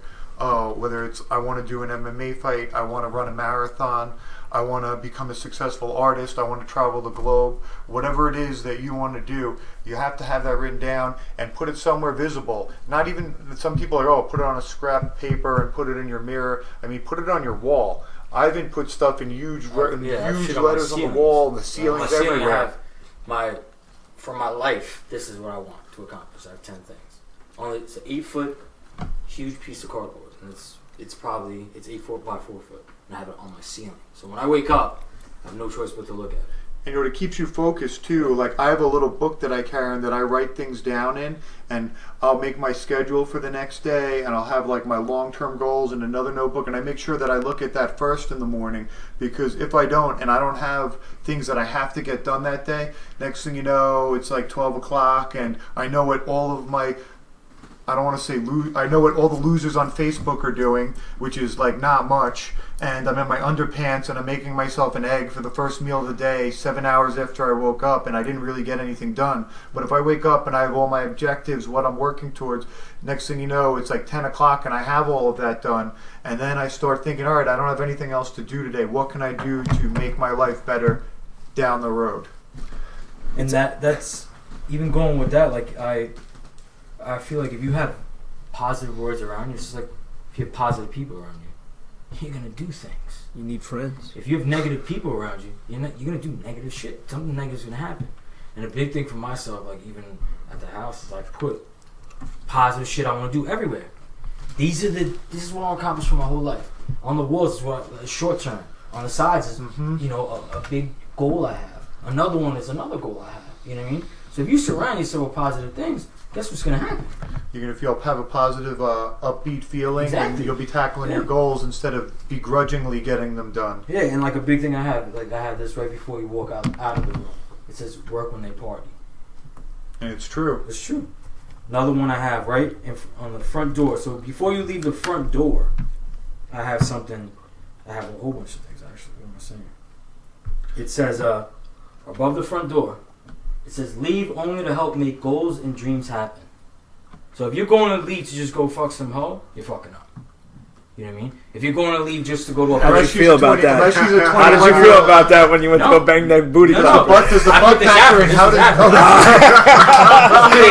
The better answer would have been booty clap. That was goal number 9. The thing is this. I'm going to go with this.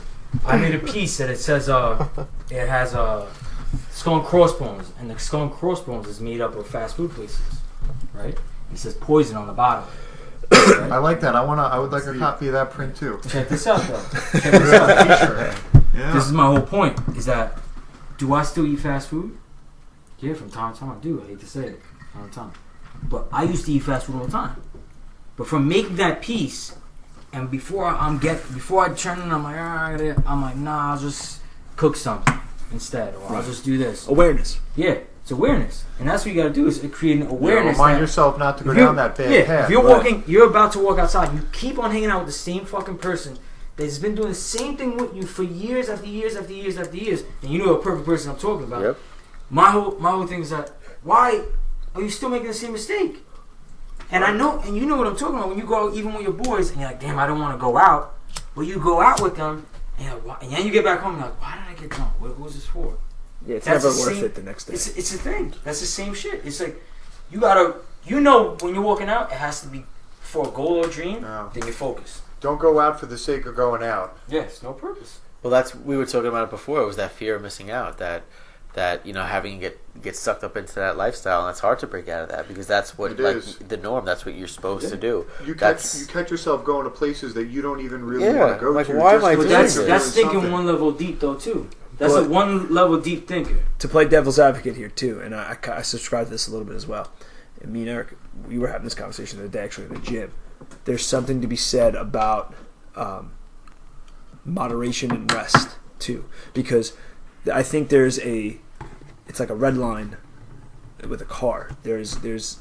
And I'm not saying in life. I'm not applying this to general life, but I mean certain pursuits maybe where you can red line on them and burn yourselves out. Where occasionally you do need to look at that sign and still go fuck that girl in the back seat. You know what I'm saying? No, I like agree. you need That's to, like you were saying before, you need to go get that. Well, burger or we whatever. had that exact talk. Over intensity is- that's where his mind was. He's like, do I really want to do this right now? That's what he was asking me. He's like, should I do this? It's Yeah, like, and don't this get- is one of those exceptions. Yeah, do that. Yeah. You still have to be a This is human the being. thing. You still have to enjoy You're so It's the still- process. Right. You gotta enjoy the ride. The ride's the whole thing. You Me and know, Eric the were talking journey's about the this. thing. We were talking about this in the gym where a guy we heard on another podcast actually, we likened him to other people that we know that are sometimes overly intense, where it's like, man, these guys are so intense all the time. It's like you wonder if they ever have any fucking fun. Yeah. You know what I mean? Like, It's all about the balance. Yeah. Like, you can't be in the red line all the time, but you also can't be stalled out in first gear all the time. right. That's what I'm saying. I'm find not. that balance. You got to be happy with what you're doing. You have to enjoy it, but you still have to strive to make yourself better. Because if you're just constantly striving to make yourself better, yeah, great. You may be the best person in the fucking world, and you have no fun. What the fuck is the point of that? I know. Yeah, because I know people. that's something that came up last week with him. I have ups and downs every week, but I learn the most through my down moments. Right. I know that. I'm the most creative. I'm the most productive when I'm in that down moment and have to get back up. Right. So to tell you the It's a truth, strive. I love getting to that point. Right. So sometimes the balance of having that good and that bad, That's right. I don't really. I tell him, I'm like, there's no reason for me leaving. That insists, and I'll get burnt out that I'm at the floor, but then I come up with some new idea and I'm back up again. It's that So whole it's the yin and the yang. It's that it's a fucking philosophy as old as time. Like that good and that bad, that light and that dark. Like you need both of those. You can't be one side of the spectrum either way completely, because you're missing out on a whole other part of life. yeah. No, you're right. Yeah. I think you need those breaks in order to just create that create more That space. reset, Yeah. that get back And I think after. going to Cali, that's like another reason too. Like even if I come back the second week in Cali, I know when I come back to New York, I'm gonna be ready to take Be on some more refreshed. shit. You gotta hit that reset switch. Yeah, Bang! I'm gonna be like, damn, Right I think into I that want shit. to go back. You know, Yeah. or whatever the case may be, or maybe I might not even come back. I don't know.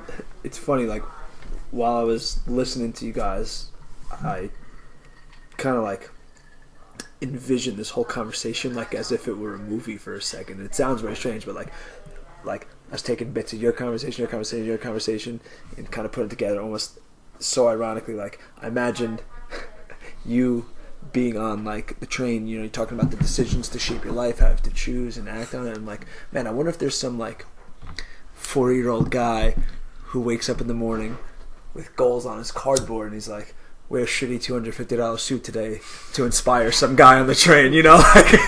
Like, I wonder if that was his list, you know His what I mean? goal. Like, who knew that somebody else's decision to wear a shitty like, suit would turn your life around? He's like, I'm putting on my Casio calculator watch. Yo, I have one of those, bro. protector. I have a Casio calculator watch. Don't front on It the just retro. made me wonder, like, you know, because you while you was talking about, like, you know, you have to make these decisions about your life and take ownership of them. And Nick was saying the same thing, and I was like, man, if only this guy knew that his decision to wear the shitty suit was the deciding factor in somebody else's life. Like, Yo, maybe I'm gonna Like go, he's maybe, he's maybe like a I'll- knight in shining armor. yeah, like he knew what he was doing. It was a Yo, conscious I'm gonna decision. get on, one day when I'm very wealthy, I'm gonna get on that 542 train out of Ronkonkoma, and I'm gonna go look for him.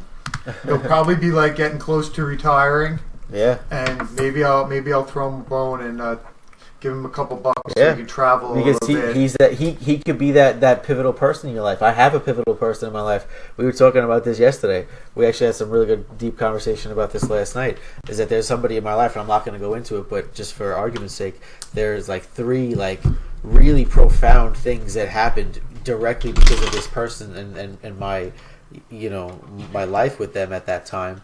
And without that person, none of us would have been sitting here right now. We'll have to jump You know? into that. Well, we're gonna have to have you back, and we'll jump into that. Yeah, we're gonna have you guys For both the back next after podcast. your cross country extravaganza. Yeah. Because we want to hear about the Tinder and Bumble matches and Bumble across the world. And my trip, the hashtag is 2 wheels to Cali. all right, I like it. Nice. Number 2, the word wheels, the number 2, and then Cali, CALI. So So, hashtag 2 wheels to Cali. I'm gonna document everything. What's your Instagram handle also? So It's just at Nick Sandalina.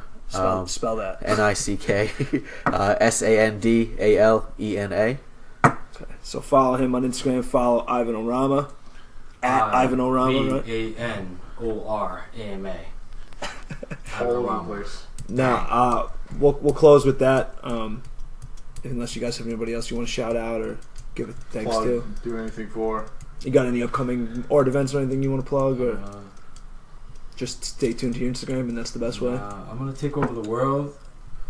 I would say, in 10 years, I'll be one of the biggest influences in the world. So just watch out for that. So if you want to take over the world, I always had this quick sidebar. This idea that start in Canada. Okay. I feel like they wouldn't even fucking resist They it. wouldn't put up They wouldn't put up a resistance. shout at out all. Canada. That's You know my you guys, shout out. Canada, So you're saying, you're like, so fucking polite. we wouldn't even need I'm talking guns? about like We could world take like domination. whips and baseball bats and take So over. maple So are we syrup- are maple we syrup talking and a hockey about- stick and you're good? So post zombie apocalypse, we're going north. This can start fucking next week. You go up to the Canada. So we're not and then you talking start- about a disease to end all diseases. We're not talking No. about the end of days. You just want to fuck up Canada. Not fuck up.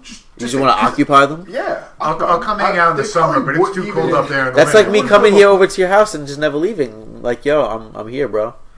Fuck we put you. up a fight. We're New Yorkers. We put up a fight. True. In Canada, like I feel Yeah, like but- I can but walk do you in not- by myself. yeah, I but can does walk that- in- But yo, You're guys, like, hey, we have some New Yorkers staying with us today. Canada hey. will pull the couch out, is what he's saying. Yeah. they would. So as the got good New Yorker, you would take advantage of their entire country. I'm just saying, if you want to start world domination, Begin with start Canada. Canada. They're Tons of docile. resources. They're docile. They probably wouldn't even put up a fight. True.